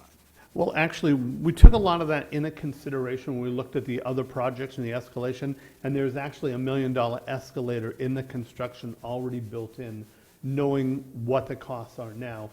Our numbers are based on what it will cost if we can build it next year. Because if it goes to the voters this fall, it'll be at least spring before we could break ground or do anything. So we've looked at what we think the market is going to bear in 2020, and the architects are very good at this with the cost estimators to determine, and we do have some contingencies built in there as well. And 1 million looks like it's less than 10%. It is exactly 10%. It's 1.028 million is the contingency. So we have both, just to expand upon that, we have both an owner's contingency and an escalation factor. We carried a 10% owner's contingency, which is about $1 million. The estimator carried escalation on each line item in the budget per trade, usually averaging about 15% looking ahead. Obviously, none of us own a crystal ball, and if you follow tariffs, then your estimate may be accurate for a solid week. But we have built in, based on our experience, the escalation. We're seeing the market average, and we are looking at trying to bid this project in an appropriate season. So we're not looking to bid this project in midsummer. We're looking to bid this project when we get more bidders. And of course, we will, after a bond vote, design to the estimate. So the price of masonry changes, then we react in part of the design to make sure we hit our number. And you'll need to convince an electorate that I know many of them don't pay direct taxes, but those who do haven't seen the sort of increases in their pay over the last 10 years as an average in this community, as others may have seen. So a 48-cent increase on top of the increase that we've already agreed to last week, or $72 a year on people who can't afford the current budget they're in, can be very difficult on them. So to go out there and ask for their vote, it's going to be a tough thing to do. And then if there's any escalation, that's just not going to be playing fair with them. I understand your concerns, but I'd also like to say, what is the cost of not doing this? With the escalation, with the school being the way it is, at what point do we have a bigger problem than we already have? We can't wait at this point, I don't believe. I think there's a danger in waiting, and I think it could do more harm. And what is the cost for the student? What is the value of the student? The value of a teacher? We've heard that argument for 30 years. I watched back in the late 80s, when the argument for increasing teachers' salaries was supposed to solve the problem, when we added on to our buildings many times in the last decade to 15 years, and that's supposed to solve problems. We're not seeing the metrics. So I want to be very cautious in moving forward on this. Again, people of Lewiston haven't seen an appreciation in their income levels as an average of the community for over 10 years, and even closer to 15 years. And it is nice to look back to 1972, 1973. And my years at the Lewiston High School was 77 to 81, and we called it the dungeon then. So I think that was just a term that was used for that portion of the building regardless of the condition it was in. But there was a great appreciation and inflation in our economy in portions of the 70s, definitely in the latter 80s, that got us here. We're not seeing that anymore. And so, we could be putting ourselves in a real pinch over the next decade or two if things don't go back to the way they were as far as a growth in the economy. If I could address that a little bit. As many of you know, planning is a long-range event. And I think that the one thing that we see, or I've seen in all the years that I was on planning, is that if you're going to create new economic development, there has to be some stimulus for it. Education and a solid educational system will have the tendency to bring a slightly different demographic. If you have good schools, you get good professionals, you get investment, and that, all of that adds to the tax base, it adds to the diversity of the community, and it feeds not only the arts, but it feeds that education system as well. People who are professional people who do come here have higher expectations of what we're doing, and they're willing to pay for it. This is what's happened in many communities. Look at some of the areas along the coast, Falmouth, Yarmouth. One of the reasons why there is so much wealth down there is because people there invested in their schools. And we need to make sure that we're not putting ourselves in a back pocket by not making sure that we can at least compete. There are many more dynamics than just one There is, undoubtedly, Mike. But And we have invested heavily in education in this community over the last 50 years, and even further back. There are other parts of the formula that need to be addressed, and unfortunately, they haven't been addressed very well in this community over the years. And we have invested in education. And education is not just about bricks and mortar.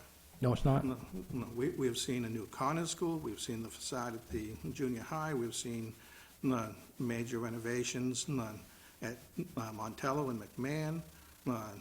Farwell and Geiger are not exactly old as far as how long they've been around. We've invested a lot. And The people who are paying the tax bill in this community are being pinched.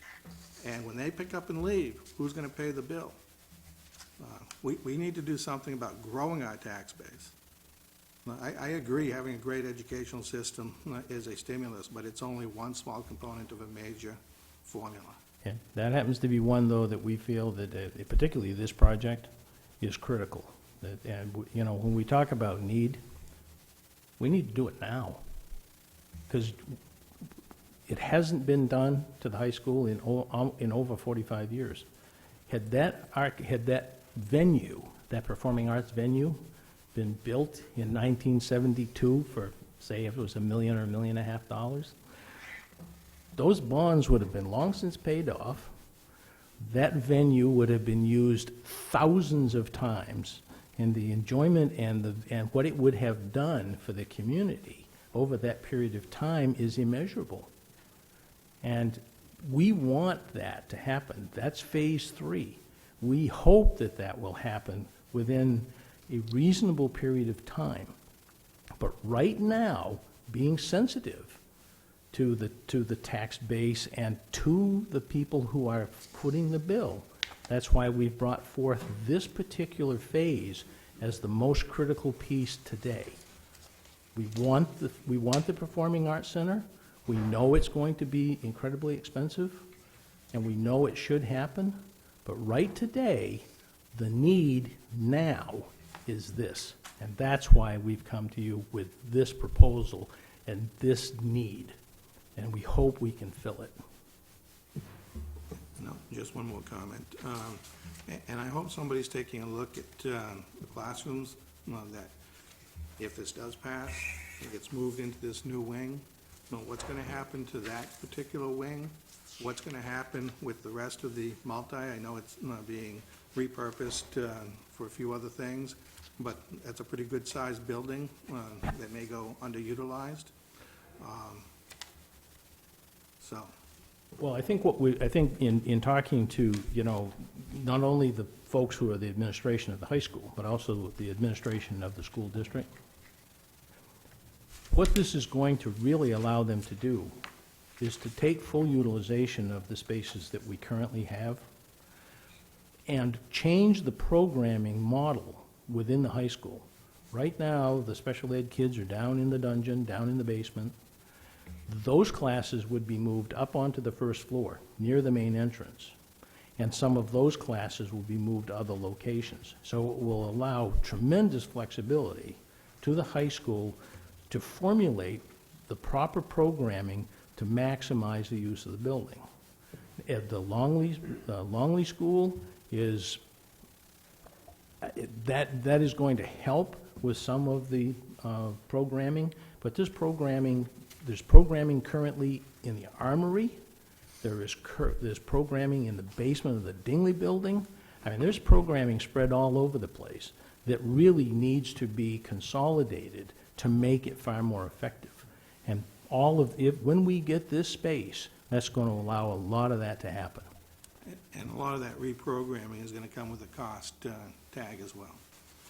Well, it won't be bricks and mortar cost, I mean, because we're going to be utilizing the existing spaces. We actually looked at the Violations Bureau. The city owns the Violations Bureau. There is almost nothing that the school department could utilize that for. It's incredibly inefficient building. It has no loading. It has no, there's no parking. It's really, and you talk about inefficiency. That building that's the poster child for inefficiency. That's why it's vacant. And we looked at that as maybe a possibility to do something with, to help with some of this and not have to build. And that just did not work, and it won't. I'm just saying that remodel costs may not be the same as not putting up original brick and mortar, but it can be very expensive. And I really suspect that we'll end up seeing that as LCIP requests in the future. It's possible. I wouldn't argue the point, but I also know that everything goes up. At some point, I want, like the book and the movie, Never Ending Story, it would be nice if there was an end to the money stream. I don't think anybody can answer that question. Our purview was to look at an addition and a performing arts center. During the first 8 months of that, we realized with help of the school that the needs were different and that we had to retask ourselves to look at what were the needs and how could we best meet the needs of the community. I believe we've done that. I believe we've laid out an option with a future that will really work for this community. It is expensive, yes, but as we see in other communities, people move to your community because of what you have to offer. Lastly, I want to remind everybody, we're all students, we're all teachers. Support those who do the work and who need to be taught. We really need to support them. Mike asked the question, is this going to be a tough sell to the community? It may be, but we're up to that challenge. We're going to see this to conclusion, and we hope that we have your support to do it. Counselor Pettingill. So I'm going to try to go a different route. You guys have done a very good job presenting a very dystopian outlook as we need this. The world is ending. The world is crashing. We've all been in high school. We've all gotten lost trying to find our class the first day. I never had any classes in the dungeon. Counselor Marcotte has. I'm sure others have as well. But I have some questions. They may be rhetorical. With our art classes, or other classes in general, are we utilizing outdoor instruction? You know, the campus at Lewiston High School is a beautiful campus. I would like to believe that outdoors would lend itself very well to the creative process, as well as regular classroom instruction as well. In regards to phasing, if safety is such a prominent concern as I believe that it is, why is that not phase one and then everything else is a phase after that? Because again, it's just brick and mortar. Mr. Damon, I've been part of many conversations with you on the planning board of how our current new school has overcapacity before the shovels hit the dirt.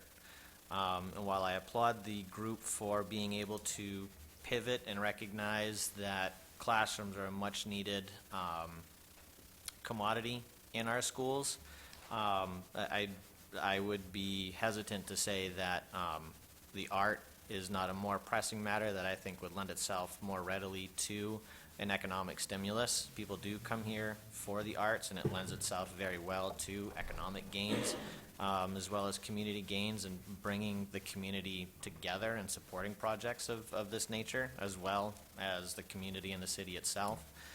I'm very curious at what the new incoming superintendent has to think about this process. You know, I know he probably doesn't have an answer for this and should take some time to think about it, but I would be very interested in kicking this down the road and allowing him to have some input on this. Based on the Connors School coming online, the stuff we've seen with the budget this year, it feels very, very legacy building for outgoing personnel. You know, we listened to when the Connors was presented that Longley just doesn't support our students, and we really need to move out of that building. And then it comes down the line of, well, we're going to reuse that building for students because it can have some purpose for students. I'm actually very impressed. The first student that was on the video, Mackenzie, she talked about what gets students engaged in coming to school. I think we're all very cognizant of the fact that a building isn't going to entice students to come to school. And again, while the needs of students are different today than they were in 1970, student engagement, I think, is something that we don't do a very good job at. Doesn't have a very good answer, so I know that that's nothing that this project is going to tackle, or anything that may come up over the next few months is going to tackle, but getting students to class, getting them to come to school, participate in school, graduate, are some very serious issues that will affect why people come to Lewiston. You know, it was talked about how people in cities with a stronger economy have different needs. I do think that that's a choice. I see that, time and time again about why people choose to pay a little more for something than when they can go down the street and pay a little bit less. They want the quality to that. But I really think when it comes down to our public education system, things such as our graduation rate plays a huge factor in that. So getting and supporting students to that finish line is gonna pay dividends. While I understand the need for this project, I think the price tag for it is astronomical to ask our citizens to pay again on top of school budget increase after school budget increase after school budget increase. So again, I think there's some bigger questions to bring to the table than adding a few more classrooms to this. But thank you all for your hard work. I know it's been a long road to this point. So I just have one clarifying question and then one thing I want to say. So circling back to something that Councilor Pettengill just said, the entrance, which is the safety issue. Phase 1 was the parking stuff. That's done. So Phase 2, the entrance is part of that. That's what we're talking about now. Yes. So Right. It's complete rehab of the front entrance from a security issue and also from an accessibility issue. Right. Yeah, it adds the elevator, it adds all the security issues, and it allows really the entire building to be utilized at different points in time for different reasons. If there's an event within the new classroom wing, it can be segregated out so you can control how folks use the building. Right, I mean, I guess the point I'm just trying to make is the reason why the entrance wasn't included in the first phase was because that phase was Just the parking lot. part of parking, and we hadn't even had the conversation about where this project was gonna go at that point. That's correct. Okay. Can I clarify on that? Yes. So not necessarily Phase 1 per se, but Not by the 3 phases that they've laid out. I yeah, understand. Okay. do the security upgrade and then the classrooms and then whatever the next. So if Phase 1 was the parking lot, this would be Phase 2 or 1A or 2B, whatever it needs to be where the security upgrades happen, now, and then add the classrooms after that. Which I think is what the plan is, to do them all together, right? Like the security and the classrooms, because otherwise we'd have to go to referendum on 2 different projects, if I'm understanding it correctly. And you'd have escalations, and you'd have, it's going to just escalate the cost if you do it in pieces that way. Right. And I guess that brings me to my second point, is that we're talking about like how much the project is going to cost. And I just want to be clear that this is a referendum, so the voters actually get to decide whether this is a reasonable cost that they're willing to incur. So personally, I'm in favor of the project, knowing that it's going to referendum and that the voters in the community are going to be able to say whether or not this is something they're willing to support. Again, the work will be on you all to sell that to the community, and I'm sure you will do a wonderful job. I have to say that Mr. Reed is probably one of the more conservative fiscal folks I know, and so having his support for this project says a lot, I think, about the project itself. And so we're looking to get this on the referendum in November. Well, that's what. That's the goal. What we're asking the council for is, would you allow it to go to referendum? Whether you support it or not, we want your support, but I don't think it's something you have to vote on yourselves, other than right. as individuals on election day. Let- We'd let- like it to go to referendum. Let us explain the process, because we've even been confused about the Okay. process, but I think we now have it straightened out. And Heather has a cheat sheet. Second page. The second page. Since you know what the cheat sheet, what it says, why don't you summarize it? So what the bond council is requiring us to do is the city council will actually have to vote on the project, accept it as a project, and then send it to referendum.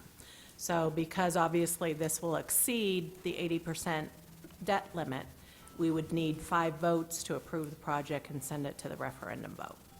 And And then after it passes the referendum vote, the city council actually issues the bond orders at that point in time.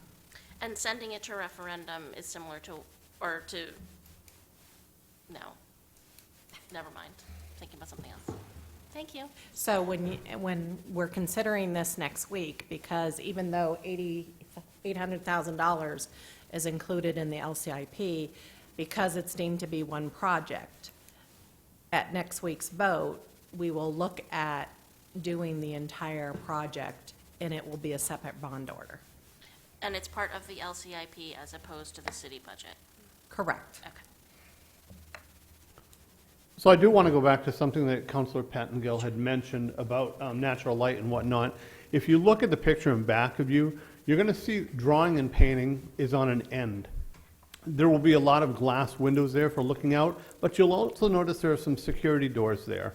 We're hoping that teachers will be able to possibly bring the students outside into those areas to do some of the drawing, some of the outdoor work, as long as it can be done safely.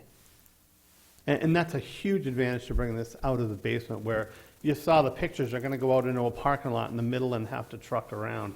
This is an opportunity to just step outside and be able to work a lot more efficiently.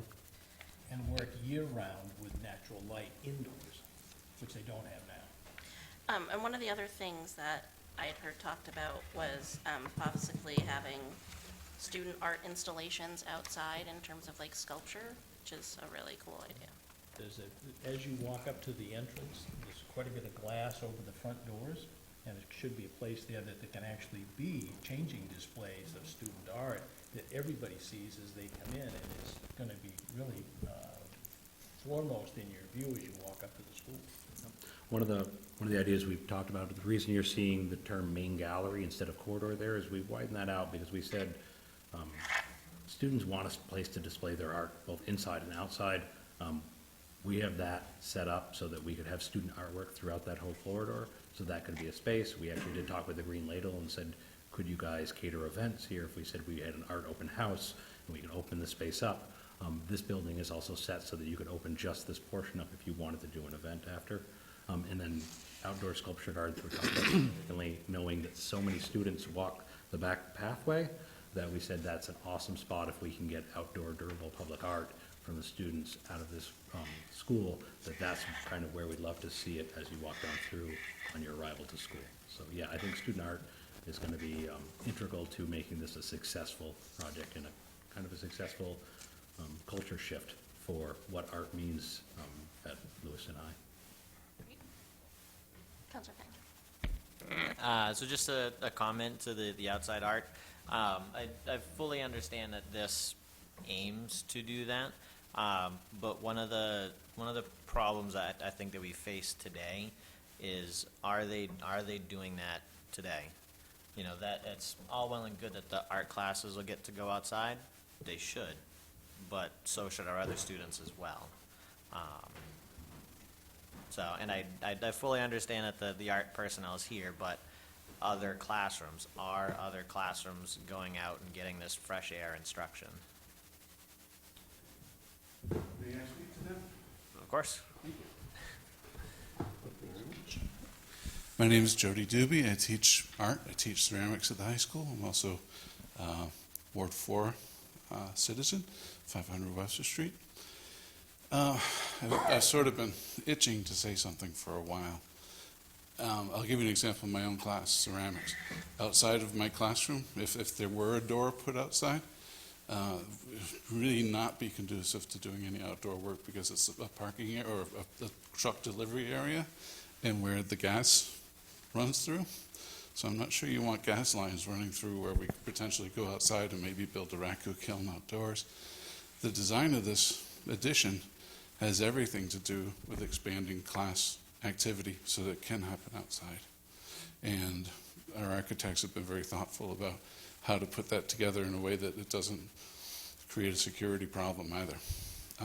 But the design of this is the far end faces north. The drawing areas are going to get north light. Particularly the rooms on the end will have access to go outdoors.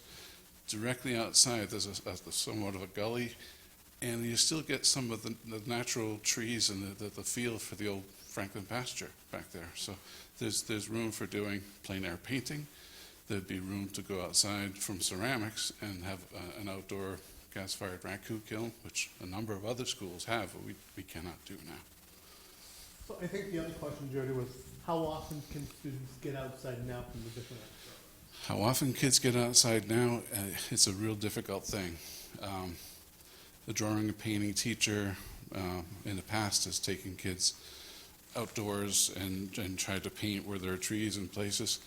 A lot of those spaces have been taken up with top-notch sporting facilities now, in terms of like the trees and the picturesque places we used to have. That end of the building to the right of the illustration you see there would be the place we would have to take them, which is completely across campus right now. So getting outside is a real difficulty, short answer. Very often, too, when we look at outdoor space, whether it's being used by art teachers or by English teachers or any teacher that says, I'd love to have my classroom outdoors on the solid month of warm weather we have, seems like, we want that to be someplace off the public fare. We don't want a car to be able to pull up next to that. So this building actually creates an ideal area. If you walk in through this area, there's a beautiful ravine that comes through here. There is no car traffic on this zone. In this building, we would create an ideal space for what we would consider outdoor education space that is easily supervised and easily secured. So. And to give you some idea, that cart walk that you see that would be added on now has to be wide enough for emergency vehicles to get through. So it's plenty of room for a corridor, for a space for people getting in or out of the building and traffic. Great. Other questions, comments? So this will be on our agenda. Next Tuesday. On Tuesday. Great. Thank you so much. Thank you.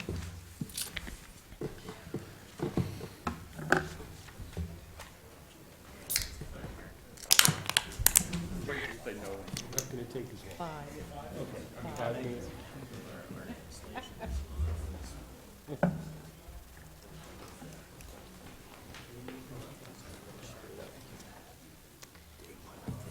And now we'll move on to a discussion of the 911 radio system. Good evening, Mayor Cloutier, members of the council. I'll try to be as brief as possible to get this, you still have a hefty agenda ahead of you this evening. So, my name is Paul LeClaire. I'm the director for Lewiston Auburn 911. With me is Drew McKinley, our IT director. And earlier, we did not have the opportunity to review the capital request for LA 911 because we were in the process of an RFP for the radio system, and that's complete now, and so we're here tonight with our recommendation. So just to do a quick overview of our 3-year project that we introduced in FY18. In FY18, we improved our transmit receive radio antenna sites. In FY19, current year, we budgeted for the radio communications equipment for the comm center, which is part of the radio system bid. And we continued our work on our communication sites, adding and improving our communication shelters and our connectivity. And FY20 was the proposal for the radio system, which, again, we went out to bid. We have the results. And we're here to present those this evening and make a recommendation. As part of our process, we began in October. We enlisted the assistance of a consultant to develop the specifications and the request for proposal. That proposal was published in January of this year, and we received 3 very qualified proposals in February of 2019. The full committee established a review committee, basically the chiefs and Chief LaJoy. Councilor LaJoy served on the review committee. The committee hosted interviews with each of the 3 vendors. Again, all 3 were very qualified and brought forward some very good proposals and products, and we're very impressed with the whole process and consider ourselves very fortunate to have been able to entertain 3 very qualified proposals. The 3 vendors were E.F. Johnson, Their proposal was for $5,420,000. And with each of the proposals is annual maintenance that begins in year 4. We included years 1 through 3 as part of our RFP, and each of the vendors responded accordingly and provided that service as part of their proposal. Motorola was the next vendor, and their proposal came in at $6.4 million. Again, annual service and maintenance was $219,000, slightly, or very, I'll say slightly higher, or much higher than the E.F. Johnson proposal for warranty. And additionally, their proposal included annual maintenance for equipment replacement. And then the third vendor was Harris Radio Systems, and their proposal came in at $7.1 million, again, and their service and maintenance proposal was much higher than Motorola or E.F. Johnson, $287,000 annually beginning year 4, with slightly lower than Motorola proposal for the equipment and hardware review service. So the review committee, once they completed the interviews, met with the full committee, reviewed the results, made the recommendation to the committee that we bring forward the proposal that E.F. Johnson Company's solution be the solution be E.F. Johnson for the Communications Center radio consoles and the LA 911 radio public safety system. I included in the budget, the agenda package, a copy of the review process, and we highlighted some key factors in our decision to recommend E.F. Johnson toward the end of the last few pages. And essentially, the E.F. Johnson proposal was the lowest, but provides LA 911 with an affordable option and with the ability to expand the platform to include other agencies in the city. From a technology perspective, the system is less reliant on hardware, so it's more advanced. All of the software updates are included at no additional cost during the 15-year maintenance life.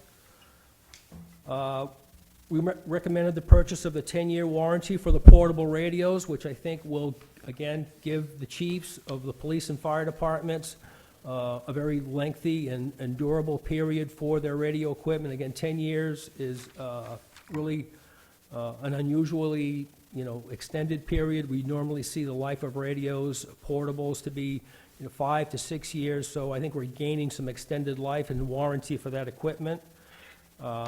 The encryption, which is a key component for the police chiefs of the radio signals for the mobiles and portables, is included with the E.F. Johnson proposal, where it stands out as an additional charge for the other two vendors. And one of the key components, too, in our requirement within the RFP was that our service provider, who we have a long-standing relationship with, be somebody that was in, somebody who has an established relationship with us, or somebody that has established relationship with other agencies within 30 miles. And E.F. Johnson was able to basically establish a partnership with Dirigo Wireless, so that is currently our service provider, and if we did enter into a contract with E.F. Johnson, Dirigo Wireless would continue to be our service provider. So that gives us a great deal of comfort, knowing that we have an established relationship. We can count on their service, we can count on their recommendations, and bringing forward, even though this is E.F. Johnson, it brings a new system to this area. Unlike Motorola, who's long established, and they have a smaller, E.F. Johnson has a smaller market share. I think having the support of a service provider, again, that we are confident in, and that we have an established relationship with, that we feel very strong in making that recommendation that we'll be successful with implementing this new system. Also, while I'm mentioning E.F. Johnson, I'd like to introduce Mitch Ubanczyk. He is a senior official with E.F. Johnson, and David Cobb, he is a principal with Dirigo Wireless. So, again, not to rush through the process, but with the, if you go to that last slide, Drew, yeah. So with the changes to the CIP, essentially the revisions to our original request, we were able to reduce the cost, reduce the request for the cost of the Maine radio project, reduce the cost, or the request for the cost for the consoles for the radio system at the LA 911 Center, and dramatically reduce the cost for the mobiles and portable radios for the police and fire departments.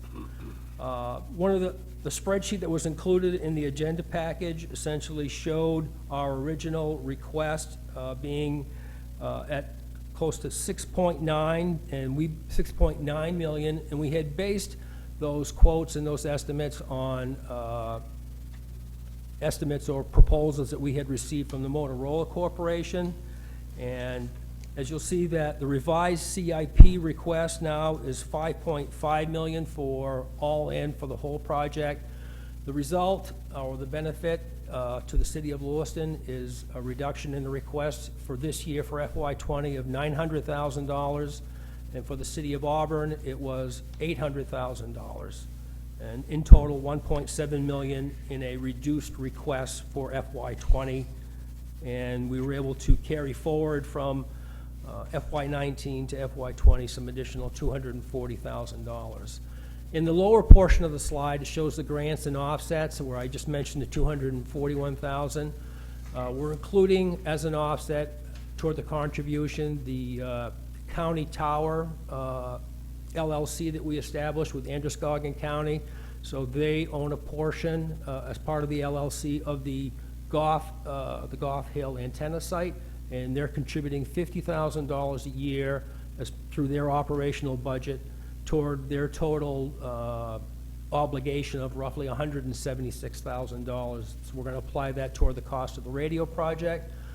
The police chiefs were successful in applying for and receiving a COPS grant, which will allow us to buy portable radios for resource officers, some equipment for the command vehicles that the chiefs both maintain, and also some additional portable radios for their police officers in the street, and some radios for the administrators in the schools, which is something that we'll need to work on and establish some procedures with the school officials so they understand how to use the radios.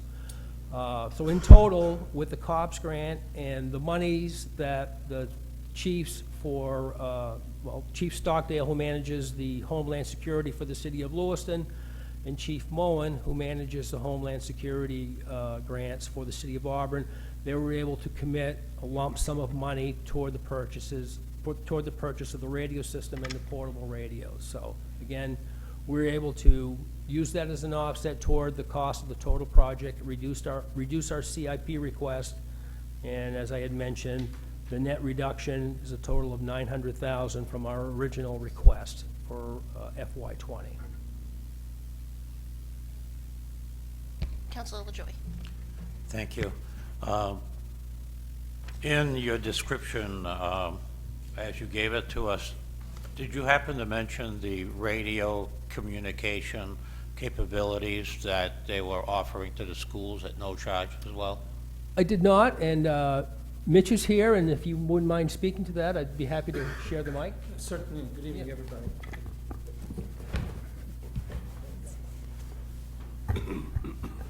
So as a part of our commitment to work with you in a partnership with the community of Auburn and Lewiston, we felt that we are able to provide you with a mobile unit that we can put at each school within your communities.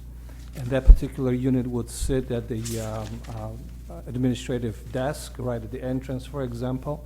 As you build a new school right now, it'll be right there visible.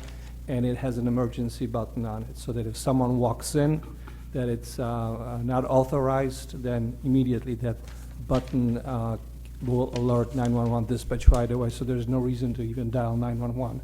And that radio will be part of the network that we would implement for you. It should also be noted that the other two vendors did not offer that service, or if they did, it would have been at a cost. Am I correct? To assume that? That's correct, Chief, yes. Thank you. Other questions? No questions? Thank you. So I actually, sorry, have one question. So on this sheet, this pullout sheet, Okay.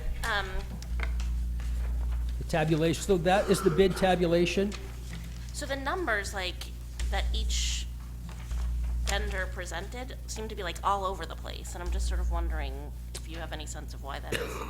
Well, I mean, we have talked to each of the vendors, but I think it's more of a, how they may choose to represent their discounts or their pricing and where they're willing to, take Negotiate. less for different equipment. They may have an inventory, or where according to their corporate practices, they're able to provide a discount. So yes, I agree, and we noticed that also too, but, Okay, Yeah. thank you. Mhm. All right. All right, no, okay, thank you. Next, we have a presentation on the Lewiston Capital Improvement Program.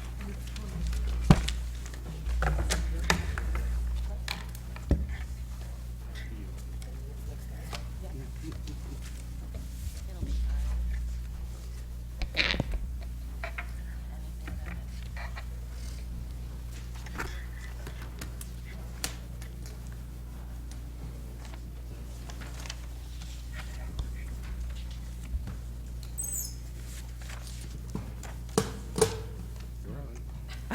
We missed you two. We haven't seen you in so long. Good evening. In your workshop package, there was 2 sheets of paper, I believe. One included city and school, where we stood as far as the LCIP request, and then as a reminder, what the utility funds were requesting as far as LCIP capital request. The last kind of blush going through here had columns as far as which ones were deferred, which ones were financed through other sources, which included whether it was moved to fund balance, other agency surpluses, or surpluses within the capital funds. So as of last discussion, we were looking at a total of $8,671,229, which will be rounded for bonding purposes, for the city, and $1,924,000 for the school department, for a total that is applied to the 80% debt limit of $10,595,229, which is over the debt limit. It is over by about $3.5 million. I might add, it also includes the $2 million that we have deemed needed in addition for the Spada Street Fire Substation. And one quick caveat, that even that number may not be enough. So having said that, I didn't know what direction at this point the council wanted to take with any of the projects. This is scheduled to be adopted next Tuesday. The ad has been placed. So I'm just open to suggestions on how you would like the bonding order to read. Councilor Marcotte. I heard some interesting things earlier that I didn't quite fully understand, and it made me nervous. And looking down through here, there were a couple of issues I had. I still see the $800,000 in the bond request, and I'm not sure why it's That should be, there. that can be taken off, because that would be in the separate order dealing with the high school wing. Okay, which may address the other item I was referring to. And trying to quickly find it and not finding the line item with respect to road projects. There were a couple of streets that I wanted to see done if I was going to support this bond Yes. request. And I noticed at the tail end of your presentation, I was waiting to hear what the percentage was over the pay down plan. The 80% versus like last year, we're like almost right at 100%. And I Are we at 120, or are we at? We are 149.52%. But we have to back off that 800,000. So if we do that, we are looking at, I don't know why I had 120 in my mind. 149 kind of jumped out at me, too. well, that still applies to the 80% rule. That still applies to the 80% rule. Well, I know, but that's a separate, that's a big, huge add-on at the other end. So if you strip that off and add it on at the other end, we're at 138.23%. And the two streets you requested were Clearwater and Constance. Correct. Clearwater was 135,000 and Constance was 73,000. Okay. So you would like to add that to the street maintenance program? Yeah, And- where's the line on that? Oh, there it is, the 2.671? Yes. Okay. So the debt limit is $7,086,000, and the overage as presented was 3.5. That's what constituted the 149.52. Correct. Wow.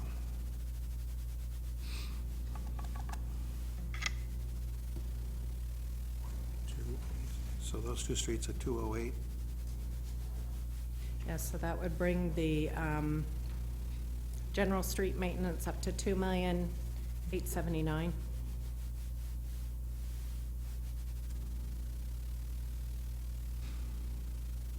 One other quick caveat, that's, a lot of those numbers were put together before we started seeing the bid prices come in, so that whole entire street program may have to be revisited once we get our bids. I mean, the MDOT canceled like a Oh, bunch of projects. 'cause I'm it was getting too geared up for the expensive. next finance meeting when that bid that came out today comes before us. It was $1,279,000, whatever the estimate was. That was the bid. I don't know what the estimate was. The estimate was about 900,000, Dale? Yeah, it was around 900,000. We can defer that. I We- think we those are coming. We are anticipating that we will not be able to accomplish everything in this program that we initially anticipated. So we're gonna have to make some decisions as we get into the bid process about deferring projects, maybe holding off on, for timing purposes. So all what of that. happens if, and that's a bonded item, is that last year's bond, or this? That was probably FY19's? Yes.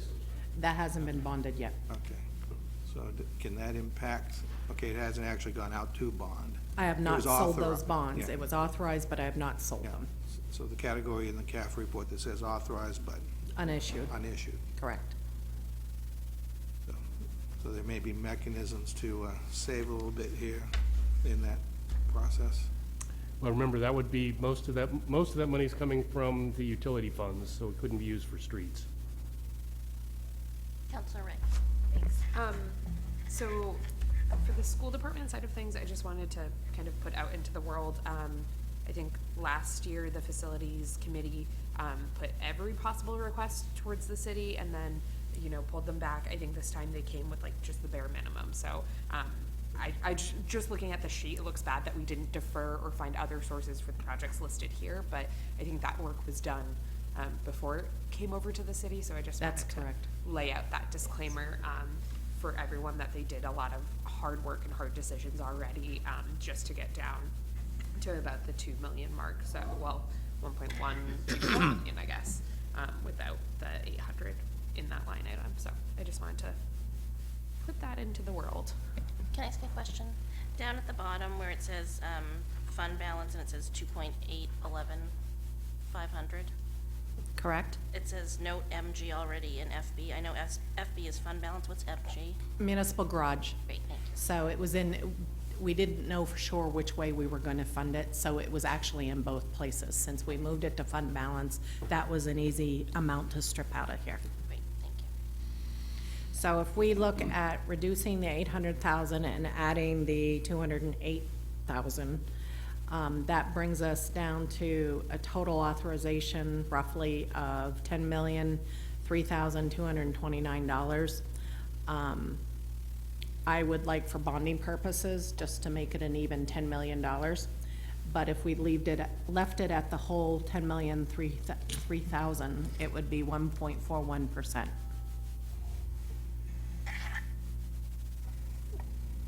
Oh, 141%, sorry. I was like, One of the big wow, diff- good word. One of the big difficulties we're looking at, obviously, is the fact that you've got $2 million, $2.1 million for the radio replacement. We've added $2 million, probably be more comfortable with $2.5 million for the fire station. And then the street program at $2.9 million. You add those up and you're already over the bond limit.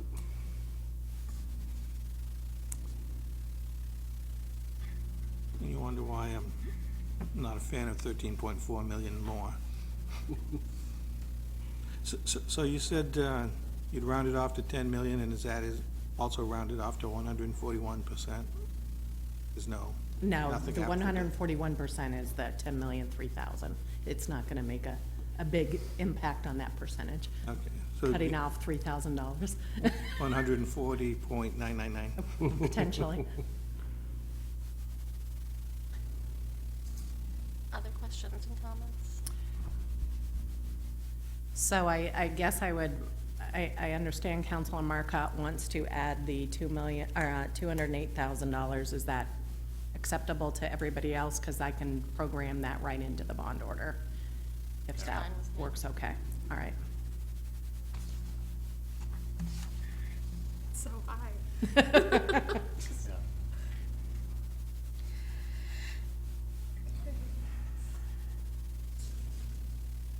It gets very tough very quickly to try to operate within the debt limit when you're dealing with major projects. You know, we're talking about replacing a fire station that's now up to close to $6 million in bonding. I have to go look at we had like 3.4, I think, and then we're adding another 2, and I may be missing some in that process. And the whole debt reduction plan began in 2009 with Mr. Reed, Right. who was here earlier. And we went, I believe we breached it once under the 97% rule and then under the 80%. So the first bond limit presentation that was applicable to the bond limit, which was the 97%, was back in 2011. So 2011 and 12 were under the 97% rule. Every year after that was under the 80% rule. Prior to the 2019 LCIP, the only time we missed that was back in 2013, and that's when we did the addition on the middle school.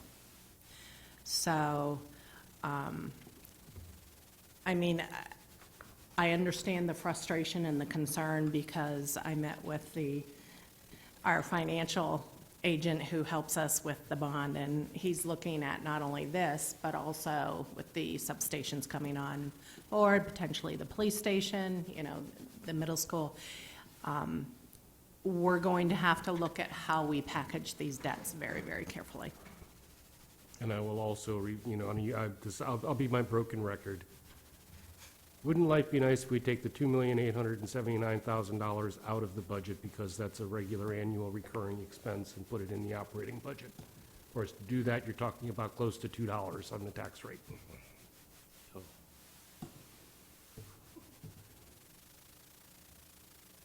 So I will, if somebody needs a little sugar punch right now. Just as a reminder, we, at our debt peak at 2005, we had $101 million outstanding between principal and interest. As of FY19, prior to the FY19 bond sale, we are down to $48 million.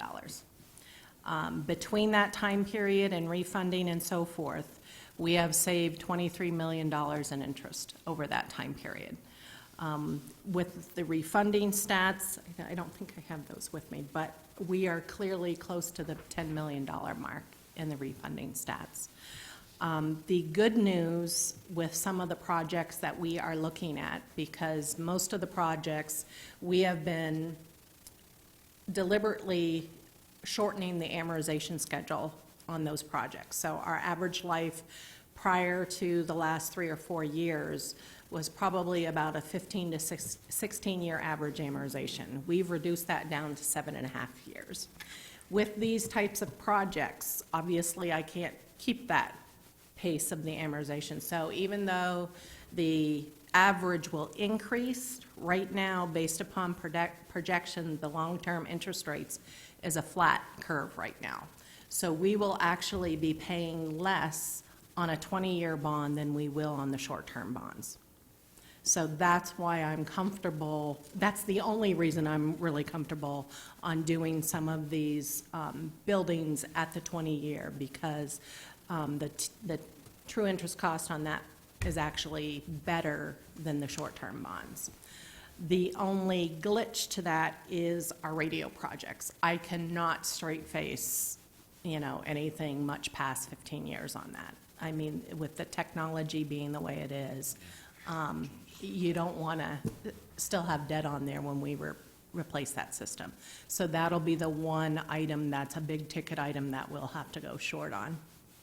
Counselor Ray? So just for next week, trying to get it all in my head. So we will see an order that will have this at the $10 million with the adjustment, and then we will see a separate order for 13.4 or 13.4 plus that 800K we just moved. My understanding is the 13.4 already included the 800,000. Okay, and in voting on that, is that an endorsement of the referendum or endorsement of the project? You will be doing both. Yeah. It'll the be same in time. one order, Okay. or at least that's how I'm envisioning it laid out. I have That's a problem. interesting think to me, That's yeah. what I was mentioning, that I had heartburn earlier. I think we might need to do it in 2. Is that possible? Yep. Okay. Because I the- think there are some people who will be fine with sending it to referendum but don't want to endorse the project. Correct. be- Well, unfortunately, the bond council order and with the city charter requires us to approve the project Right, but and what then I'm send it. saying is, if you did it once for the approval and you got the 5 votes. Yep. That allows folks who Can we do didn't the want to referendum approve the, as long who don't as want to it's approve the same? project to not approve the project, but then come back for the referendum vote at the end. I mean, you'd still have the approval going to the referendum vote. We will check with the bond council, make sure we don't do anything that creates Okay. problems after the Great. fact. Because I would think that would Ed be. and I We got very we went through scared the that last time. I mean, you don't have to have a unanimous council to approve the project. You have to have 5. Yes, you will need 5 votes. For both that and the LCIP, we will Yes. need 5 votes. If we can split the referendum question off into a separate one, that could be 4, I would assume. Correct. Yeah. Okay. Did that answer your question? It would be better to have 5 on everything, though. Yes, it would be better to have 5 on everything. I agree with that completely. Yeah, yes. Okay. Other questions or comments? Is there anything else on this list that you have any questions about, you want to talk about, you want to talk about reducing? I wish I had it with me, but there was one more metric with that debt reduction plan, that if you were to take what was paid down versus what was bonded each year, the dollar amount at the end, we haven't actually improved. If you were straightly taking those numbers, I hear you when you say that there are other mechanisms in play, like paying things down faster and so on and so forth, but that's not the same metric. Well, if you're looking at the percentage of the operating budget, well, at the actual dollar value that goes toward debt service, I think it peaked at over 9 million at our height. Because like, Came down. if it was 2013, when you mentioned the facade at the junior high, that was like that project I think was 13. I don't know if the total that year was even higher than that. That would, yes, because there would have been. I other think it was projects, too. 18 million for the total, but it was 13 for the school. And if you think of the pay down being in the $7 million range, that 11 takes an awful long time to recapture, and we're not there yet. So, to the city administrator's point, the highest percentage of the operating budget for debt service was in 2015 when we absorbed the Colisay debt, and we are at 2019 9.5% of the operating budget. Excluding the Colisade debt, the highest was back in 2010, where we were 23.26. Between last fiscal year and this fiscal year, last fiscal year being 2018 versus 19, 2018 was 17.84, 2019 it was 19.29%. And I think you may be looking at what our outstanding debt is. Is that the number you were looking at? Looking at the LCIP authorizations each year. So if you pay down the Colisade outside of that package, No, well, it's part of the general fund, so when you're looking at that, it is included as part of the 3-year average debt based upon the tax base. I can bring in my chart Okay. next time around. So you can punch holes in my math. I need to see your Excel spreadsheet and your formulas. There's not much to the formulas, but it's probably more in my sources. Okay.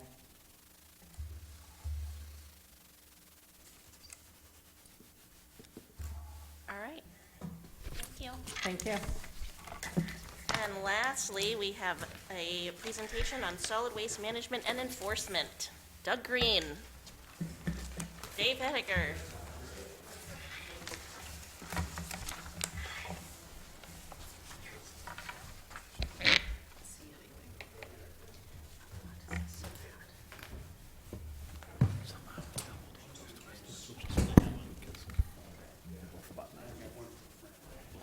What do you mean double?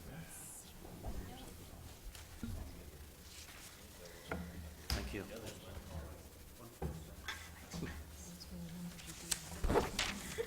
Glossy colored. Received the Yeah, I had my wife, but I wanted to make sure that this.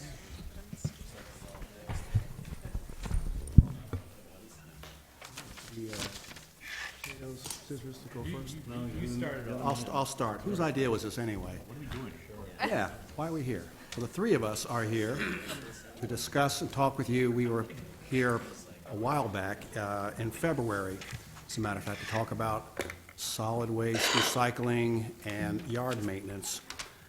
Quickly going back to October, there was a meeting to discuss enforcement of trash, and trash had been kind of observed to be a real problem, a real drain on staff, inefficiencies, and so combine that discussion with what we discussed with you back in February. We decided, you encouraged us to look to address our trash problem by looking at a public education campaign rather than just jumping into a stricter enforcement policy.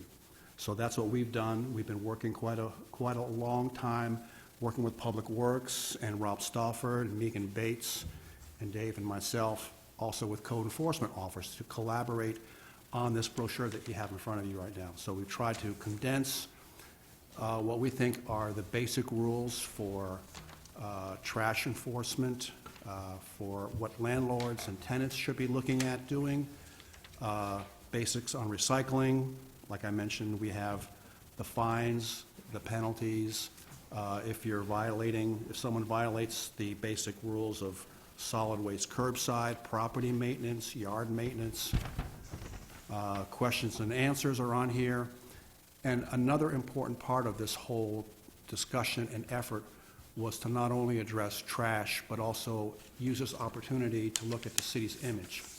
And in the interest of time, I don't necessarily want to read from the comprehensive plan, but one of the major sections I think is really important in the comprehensive plan is about changing perceptions of Lewiston, including a negative self-image and what people from the outside, how they view us. And I think that's really important when it comes to attracting new businesses and attracting people here. I think that's all the discussions we've had tonight, you've had about these difficult budgetary problems, and I know it's important to, I've heard it mentioned over and over again about what can we do to create more value and more tax revenues, and that's one of the things, not that cleaning up our city is going to do that, but it has, I think, direct implications on how people perceive us and wanting to be here more. So one of the things that we wanted to touch base on is, I think, the current situation we have. And we know that after the snow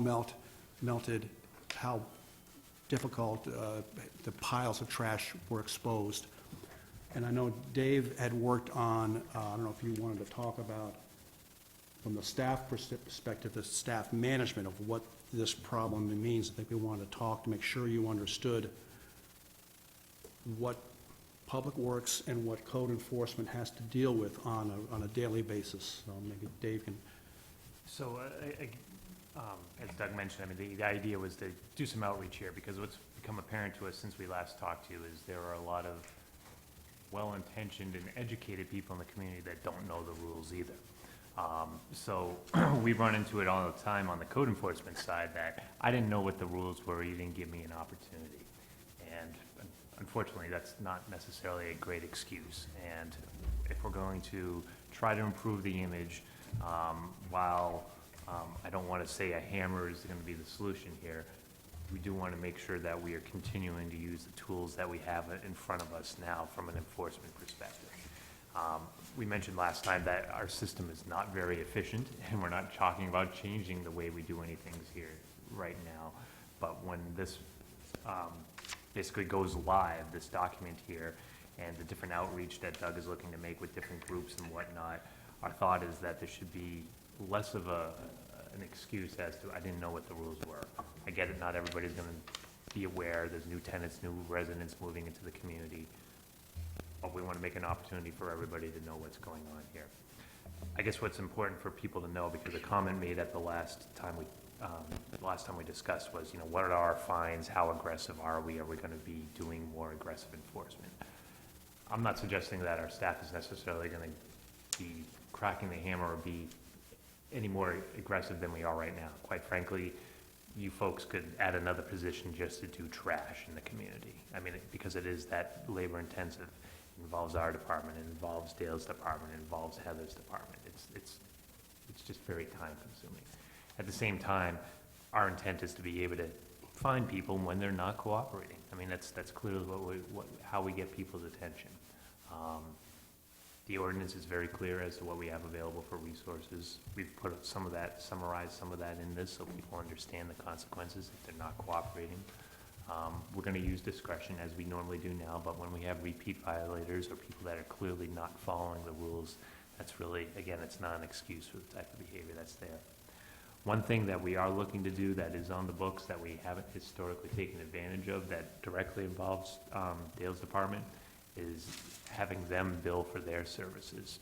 Right now, when we issue a fine, and it's usually the curbside that we involve Dale's department in, but if there's trash out there on a curbside and it's not being removed in a timely fashion, we don't want that sitting out there. We don't want that sitting out there for a day, let alone a week if they put it out on the wrong day.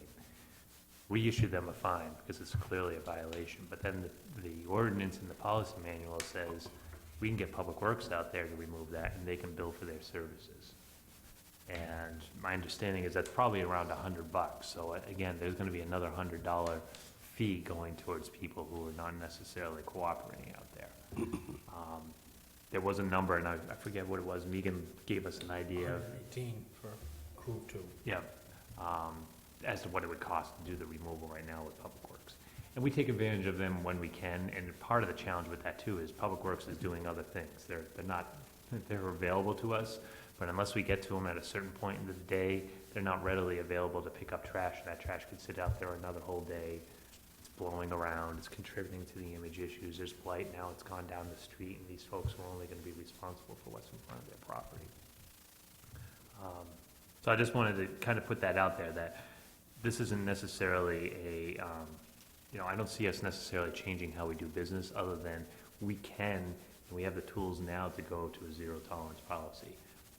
I don't think that's going to happen, but I do want our staff to be more aggressive in order to try to hold people responsible so they understand that this is important. It's not just important for their property, but for the neighborhood and for the image of the community as well. Councilor Marcotte. Are these fees and fines that I see in this pamphlet already codified in ordinance? They're in the policy. policy manual. Policy already approved by the council. Correct. And when you mention additional service costs that may be implemented, That language is also referenced in the policy manual. There's not a specific fee with it, but the language says in there that any additional fees incurred can be passed along to the property owner. but the fees are not specifically codified. No.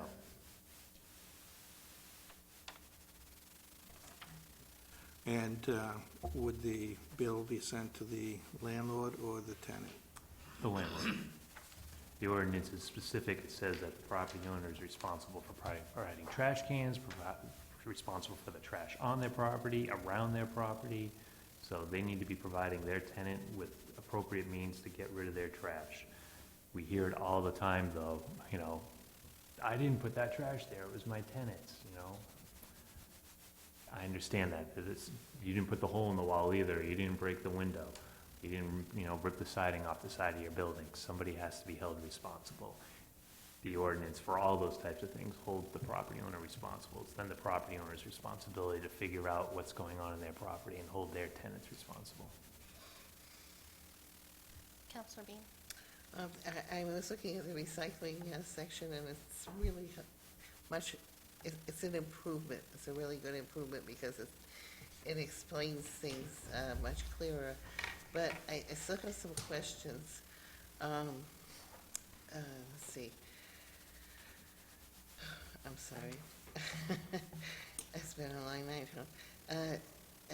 As far as the plastic bottles and containers, it says no plastic bags, which is great because some people actually put their trash in plastic bags and then they do the same with the recyclables, and the plastic bags are not recyclable, so everything gets put back in the trash. So that's great. And no plastic wraps, films, or tarps, because some people are under the impression that any kind of plastic can be put into the recycle. But it doesn't, last year I think we had and I still have some of those little flyers that tell that certain plastics are acceptable, and they have a number on them. And last year we were told the numbers 1 to 7 were okay, and the others were not. But then it became less clear whether or not these were okay. And according to this, it's not very clear. When it says no plastic bags, no toys, no plastic wraps, films, or tarps, that's good to know.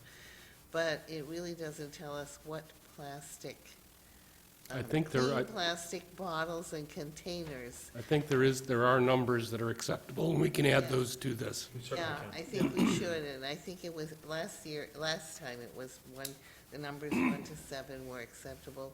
But now people, I know I'm confused, and I know some other people I've talked to are confused about which kinds of plastics are acceptable. We certainly, as the administrator said, we can add these to this. This was really focused on trash. We added a section on recycling for a part of education, but we can add it to this, and we can also work on some more education on recycling itself, but this is really focusing on. I thank you for adding this, because it was so hard, for the short time that we had a recycle committee, it was very, very hard to get the word out. Yeah, another thing I wanted to mention as part of the overall strategy, try to be comprehensive as we could, there's also links and websites. We've put a direct link now that everything would be easier to find. Someone can type in lewiston.gov/solid waste, and there's been improvements made to Public Works area on the website. And I think that we can certainly add numbers on plastic, but we're limited in space on here, and there's much more information that Public Works is going to be adding to their website. Exactly. Yeah, that's great. And the part about, I live in an apartment, do I need to use containers and recycle? I haven't had a chance to read the whole thing, but this is really, really nice. Right, and something that we'll be mentioning over and over and over again is containers, containers, containers. I'm as guilty as anybody. I'm still using an open blue plastic recycling thing. That's not acceptable. It needs to be covered so Really? the paper, cardboard doesn't get wet. I've learned a lot from Rob and Dale. So we have lots of information to share, and we're really looking forward to getting this out there. Well, that's, yeah, but that's not, have you said that it has to be covered, that the recyclables? Yeah, in fact, it have- shows, we put 2 pictures very specifically also on the front. We moved Yeah. all the other pictures and just have a bad and a good. All containers need to be similar to that container on the front, whether it's trash or Oh, recyclable. you said that in here somewhere, good. And, because I know my husband thinks that those bins are still okay. I keep saying, no, I don't think So so. do So I think a lot of people are using those bins, at least in my area. And so, I'm wondering, no, I guess we can't do that, can we? Buy Covers? no, buy, trash containers so that people could buy it at a discounted rate, no, So, for another day. so I'm gonna be the bad cop here. I really appreciate your attempt at being comprehensive. This is way too much information in one brochure. And I would really, nobody is gonna read everything on here. I'm wondering if there's a way to make this, you know, like, about trash, and then add, like, maybe an insert about recycling. When I first started in the legislature, Ed, I brought you a book that was from Casella, and it had some really great pictorial representations of what can be recycled. I think that would be really helpful. I really worry about all of the wording on here, and many of the people in our tenant population, or even our homeowner population, not having English as their native language, and how on earth they're gonna understand anything that's on here. Well, if they speak Somali, we'll get to them, because we're gonna have this translated by one of the employees in GA. So we've talked to them about getting there, but beyond that, yeah. And I would also say that even a large number of our Somali population that speak Somali do not read Somali. So that is another barrier. And just as a native English speaker, this is so much information in one place. So I don't know if there's ways to display it with pictures more. That's what I have, I'm sorry. So we do have the pictures, we can kind of see what we can put together. I love the idea, I love what you guys are doing, I love you're trying to put all the information on there. I just feel like it's so much information, and I don't see people sitting through and reading it. Sorry. Message received. I mean, we've been working on this, going through staff iterations, and we have to deal with the reproduction of pictures on here too, so Yes. we'll take your comments into consideration. Counselor Pettingill and then Counselor Libby. So the mayor took some of my thunder that we had previously discussed at the beginning of the meeting, about just too much information on here. The other thing too, the report a problem concern is written down as a broken link. That's not, Yeah, you don't have to worry about that. no, that's not it. That's, This is a draft at this point with respect to the links on it and whatnot, so. And I had hoped, but that was the one that was at the polling place, so it went out to the public with that. Just to me as a business person, that like if something, you know, any of my print material went out with that, I'd be like, oh my God, you know, that's a big no-no. The good thing is there was only 50 of them and you actually picked one up, so Well, we're doing our I- outreach already. I This is had my good. wife pick up the last one. Just a couple other comments. Are you guys, is there anything in the works to prevent promiscuous dumping? What's that? That is a fun term I've learned that the police call it when somebody takes their trash and puts it at your property. Sounds really weird, but I've been victim to it more times than I care to be victim of that. I had had someone do it at my house last spring. Went to go move a trash bag that very clearly wasn't mine, and then busted open a zillion mothballs all over the road, which was fantastic. And then just another comment too with the trash cans and the recycling bins. The lids, if they're not very securely attached to it, I've seen the collection people do numerous things and they disappear, break, whatever. And then I've also witnessed the trash collect my recycling. That's in a nice tall blue bin with the recycling sticker very clearly displayed on it, and yep, right in the back of the truck. So I've had taken to having to separate it on both sides of my driveway. I will tell you, we address probably 1 or 2 or 3 of those a week, either Yeah. either what you describe or them not handling people's bins well, and so I will tell you, Public Works does get after our contractors quite a bit. Yeah. Some is them, some is some other things, but they're having labor issues as well. You can Yeah, imagine. and I mean, I understand you're riding on the back of a trash truck, you're just gonna toss it But we do back. address it, we don't let it. Yeah, exactly, and it's just where we require them to be covered, for good reason, that, you know, it plays into that. Especially if you dump it in the back of the bin, driveway with a lid, Yeah. that's not helping, right? Yeah, we get it, believe me. As far as promiscuous dumping. I like that term. That's what Brunswick PD told me it was. Sounds dirty, you know? How do we address that? We hold you responsible. So you need, you're and it probably, I don't wanna say it happens once a week, but on average probably happens once a week. That's not my trash. That's not my sofa. I didn't put that sofa in front of my property. I don't know who did. I don't care who did, but you're responsible for it. You need to get rid of it. And a lot of times it is bulky waste items like that. Yeah. And that gets really, people could get grumpy in a hurry then too, because they're like, well, what the heck am I gonna do? How am I gonna get rid of a couch? Well, I don't know, figure it out. Otherwise, I'm calling up Dale and his crew to remove it for you. I will say, myself personally, I grab some gloves, and I open up the trash that's not mine. And I look for some mail, and then I kindly bring it back to the person that left us, hey, you misplaced this. Look what I found. And we've, Somehow, and with that in mind, That you're so you know, scared. I've instructed our staff, we're not opening trash, you know, if you No, and wanna, I don't- if property I don't owners wanna expect- open. I don't expect city staff to do that. Exactly. That's what I do. Right. 'Cause I And then at enjoy- that point, you know, if it's, you know, theft of services or something like that, and you can demonstrate that it's coming from somewhere else, then, you know, you should be contacting the police department at that point. Right. But you're right, it happens.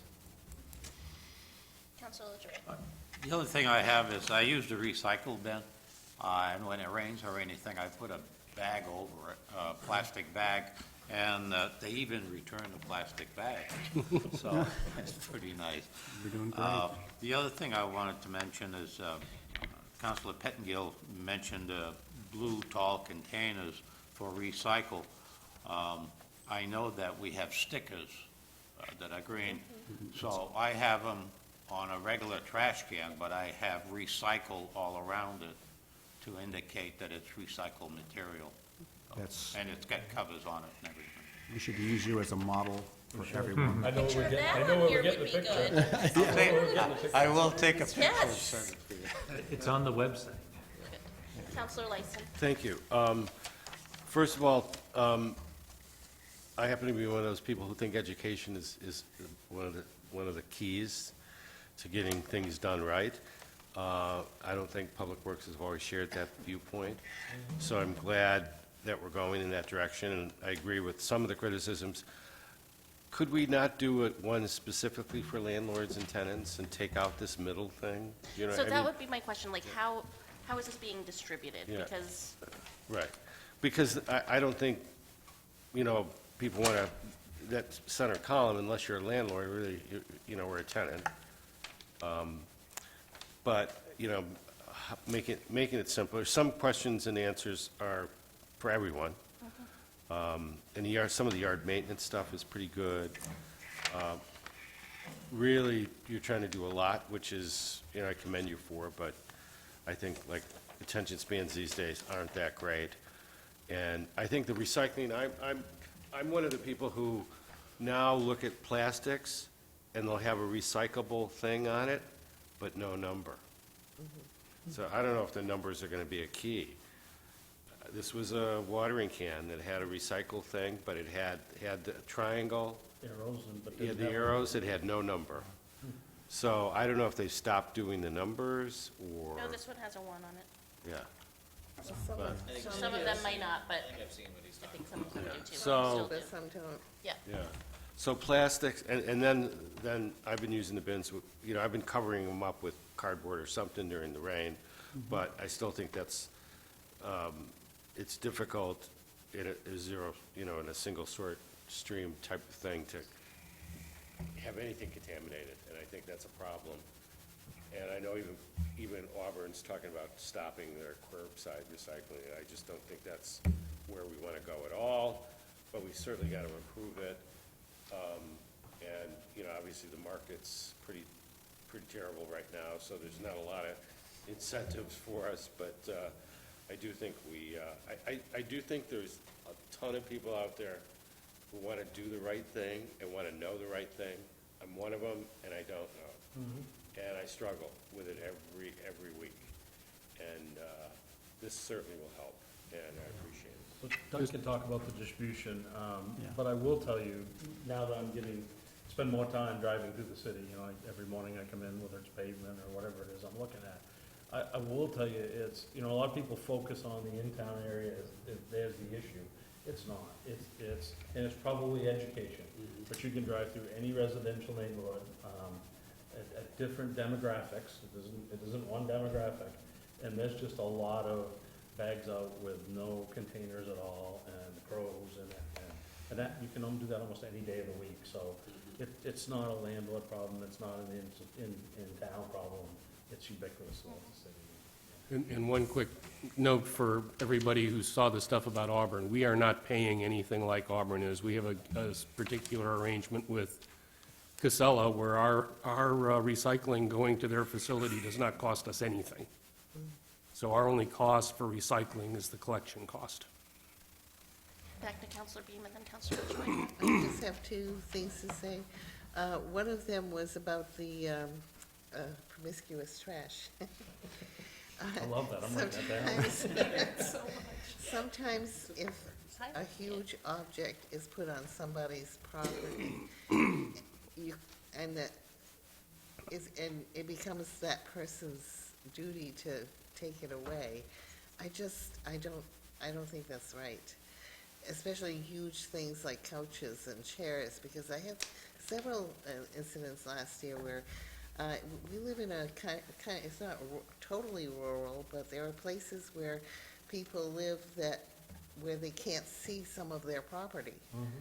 And people will dump their stuff where it can't be seen, way in the back 40, and where the road goes by, and they live on the road over here, and they've got these chairs and couches that they're responsible to clear. I think there has to be some exceptions made there. The difficulty to keep in mind is once we start picking up that material, and I know we've done it on occasion, It's gonna get dumped. then people, and that gets around, then everybody's gonna have the same argument. Well, you did it for that person, why won't you do it for me? I didn't put that in front of my property. Somebody else dropped it there. It's, you know, you just run into that problem. I think it's gonna be a police enforcement problem. And actually, that's what happened with one of the problems we had. The people finally the police suggested that they install a camera, deer camera, motion camera, hunting camera, to see, and actually, it stopped. But we have an area near my house where actually public works trucks and things will park there, and I don't know who it belongs to, but I'm sure it belongs to somebody, and we have tons of stuff that gets thrown right there. Trash, it's in the woods. But the property belongs to somebody, but I'm sure they didn't put it there. I don't know, it's something to think about. It's a And problem maybe that handle it. obviously a number of property owners have, the hillside over across from Public Works where the retaining wall is along Adams Avenue. I think you may recall there was a resident who took pictures and did a video showing how much trash was on that property. And I'm sure that most of that trash didn't come from the property owner because that property's undeveloped. I mean, it's just basically a small, undeveloped piece of property with a lot of old trees on it. But it's that person's responsibility. Yeah, otherwise, we become then the people who have to pick up everything, and we just can't do it. If you go to that slope today, it's just right back to where it was. If it happens too often, maybe you could have make it a police matter, even if they complain.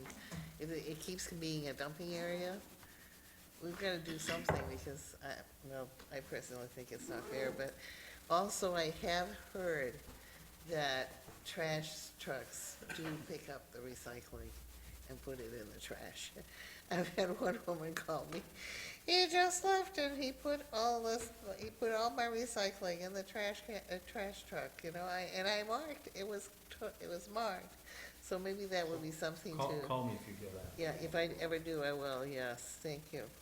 But I We think, do believe in the promiscuous disposal that there are times, especially with bulky waste, where people are calculating their risk with fines, and that the fines, at times, it's less expensive. We had one this winter where it may be less expensive for them to put them out and not take care of it, have Public Works come and get them, and the fine alone is not a deterrent. That's cheaper than maybe them finding a way to haul it to the landfill. So we believe that does happen also, either on outside their property or adjacent to the property in the right of way. Councilor LaJoy, Thank you. finally. I just want to commend you for all the work you've done. There's a lot of work that went into this, a lot of research and everything. And I am going to go against the mayor, and I'm going to say you did a heck of a job here. I think I like it. I think it's condensed. It's got everything you need on it. Put it on the refrigerator, and you can get all the information you want. I do agree also that you may have individuals that may have a hard time with it. Certainly. But all in all, I think it looks great, and I commend you on all the work that you've done with this. On the other note, with trash on other people's property, I live on Old Green Road. 20 minutes after I clean my side of the road, I could have nips there. I could have McDonald's bags with sodas and cans and everything else. So my job is to pick it up, put it in my trash can, and send it out. So I can't chase them all over town, you know. Yeah. Thank you. Do you Certainly want to talk about appreciate. distribution? I'm sorry, go ahead. Do you want to talk about distribution for this? The distribution? Yeah, like how so- you're planning. Yeah, one of the things that we've been planning on, we talked about this back in February, was making preparations, when it's ready to go, is to put these brochures in every property owner's water and sewer bill. So we're anxious to get going on that, so we want to just take another hard look at the information here. You've given us really good information to think about. Any place we can simplify, that's a good idea. And again, distribution in the water sewer bills. We're going to be loading up our code enforcement officers with these brochures that as they meet people, whether it's tenants, renters, landlords, we're going to find any way we can to get this information out besides property owners. We recognize there's a lot more work to be done on that.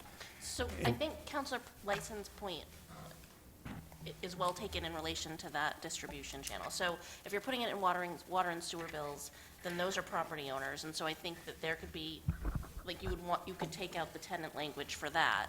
Like, I'm wondering if there are different, like, keeping the main information the same, but doing sort of a different version of it for landowners and tenants, and then making the recycling like an insert piece.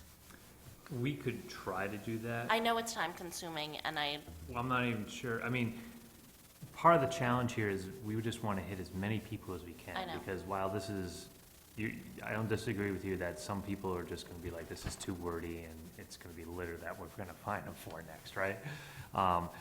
At the same time, we're trying to figure out what the best and most effective way is to get word out to everybody. And when it kind of dawned on us that the water and sewer does stuffers occasionally in your bills, we thought, hey, here's another opportunity that we could reach out to people for. And to make that distinction, I mean, we could try to figure that out through the building department to say, okay, which ones of these are multis versus single families? I mean, they're all property owners at the end of the day. But you're right, as far as like the tenants getting it, That was my Tenants point, aren't gonna was that receive it. tenants aren't gonna get it in the the property, in tenants the are gonna water bill. receive it by getting it from code officers. GA is gonna hand this Right. out to new clients. We're looking to, we've talked to the finance department about, putting it either you hand it to them with your receipt when you get something, or we put a booth there, so. But getting it to the tenants that's the challenge with anything we do, when we do notices of public hearings, for a development downtown. The tenants don't find out about it, it's the property owners do. Right, And I and guess my would- point I would- was, I would just pass on that the landlords ought to be educating their tenants. I mean, different properties have different processes and different systems. Back in the days when I lived in an apartment house, we had a dumpster on site. That made life very simple because you knew what to do. But if you're renting an apartment that doesn't, where you have curbside, whether it's provided by us or by the landlord themselves, they need to explain to their tenant what they have to do. We are never going to be able to get that information, all of those people. so two points I wanna make. One is that, I guess what I was trying to say was that you're not gonna reach tenants through water and sewer bills. So the information you send to those in the water and sewer bills should be towards, like, landlords and property owners. And the second point I wanted to make was, in terms of getting information out to tenants, there are organizations in the community that do that on a regular basis. Healthy Androscoggin is one of them. So working with them and working with those, and Community Concepts, those are all organizations who can get to those tenant Yeah, groups and we will probably much more effectively than we can, and I think that those partnerships are important in We terms of will this certainly education do that, program. but I don't want to neglect the fact that the landlord has a role in that. I completely We agree. probably have, in most apartments complex, there are many apartments in this community, probably have 20% plus turnover every year. So you have a continuing education problem. Certainly you have some of that in single-family neighborhoods as well. But I think there's a different ethic to some extent in those neighborhoods, and often your neighbors will explain to you what you have to do. So I think we have to get the information to everyone. But if someone is a landlord, they need to explain to their tenants how they have to handle their waste. Yes, but what happens is when that communication breaks down and it doesn't happen, then it's the tenants who are blamed for not doing what they're supposed to be But it's the- doing it's when the- they haven't been given the information. But it's I the understand- landlord who gets fined. Yes, but then the landlord is then also saying, but it's the tenant that did it. So I want to make sure that we are utilizing all of the channels that we have in place And I'm not to get the arguing- information to as many people as we can, and these I'm people are already doing not it. arguing that, and I agree with you completely. I'm just saying, the landlords have a I'm responsibility. not letting them off the hook in any way, shape, or form, but I want to make sure that the information is getting out there. That's the goal. Just another quick suggestion is the schools, too. Yes. Because that can get into, people who live in Yeah. all types of situations in home, and maybe work it into curriculum a bit, too, so that they talk about it and say, take it home, put it on your refrigerator, tell your parents about it, or whatever. We started down that route. Yeah. This thing can morph into whatever we want it to be. Right. We just want people to do what the rules are today. And I agree, an outreach program, that's great. Doug actually met with Bill Webster at one point.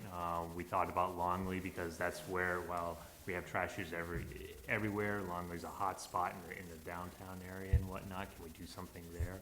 Maybe we can even print these out and, the kids get a package every week from their teachers or something. Maybe it goes in there or something like that, so. Right.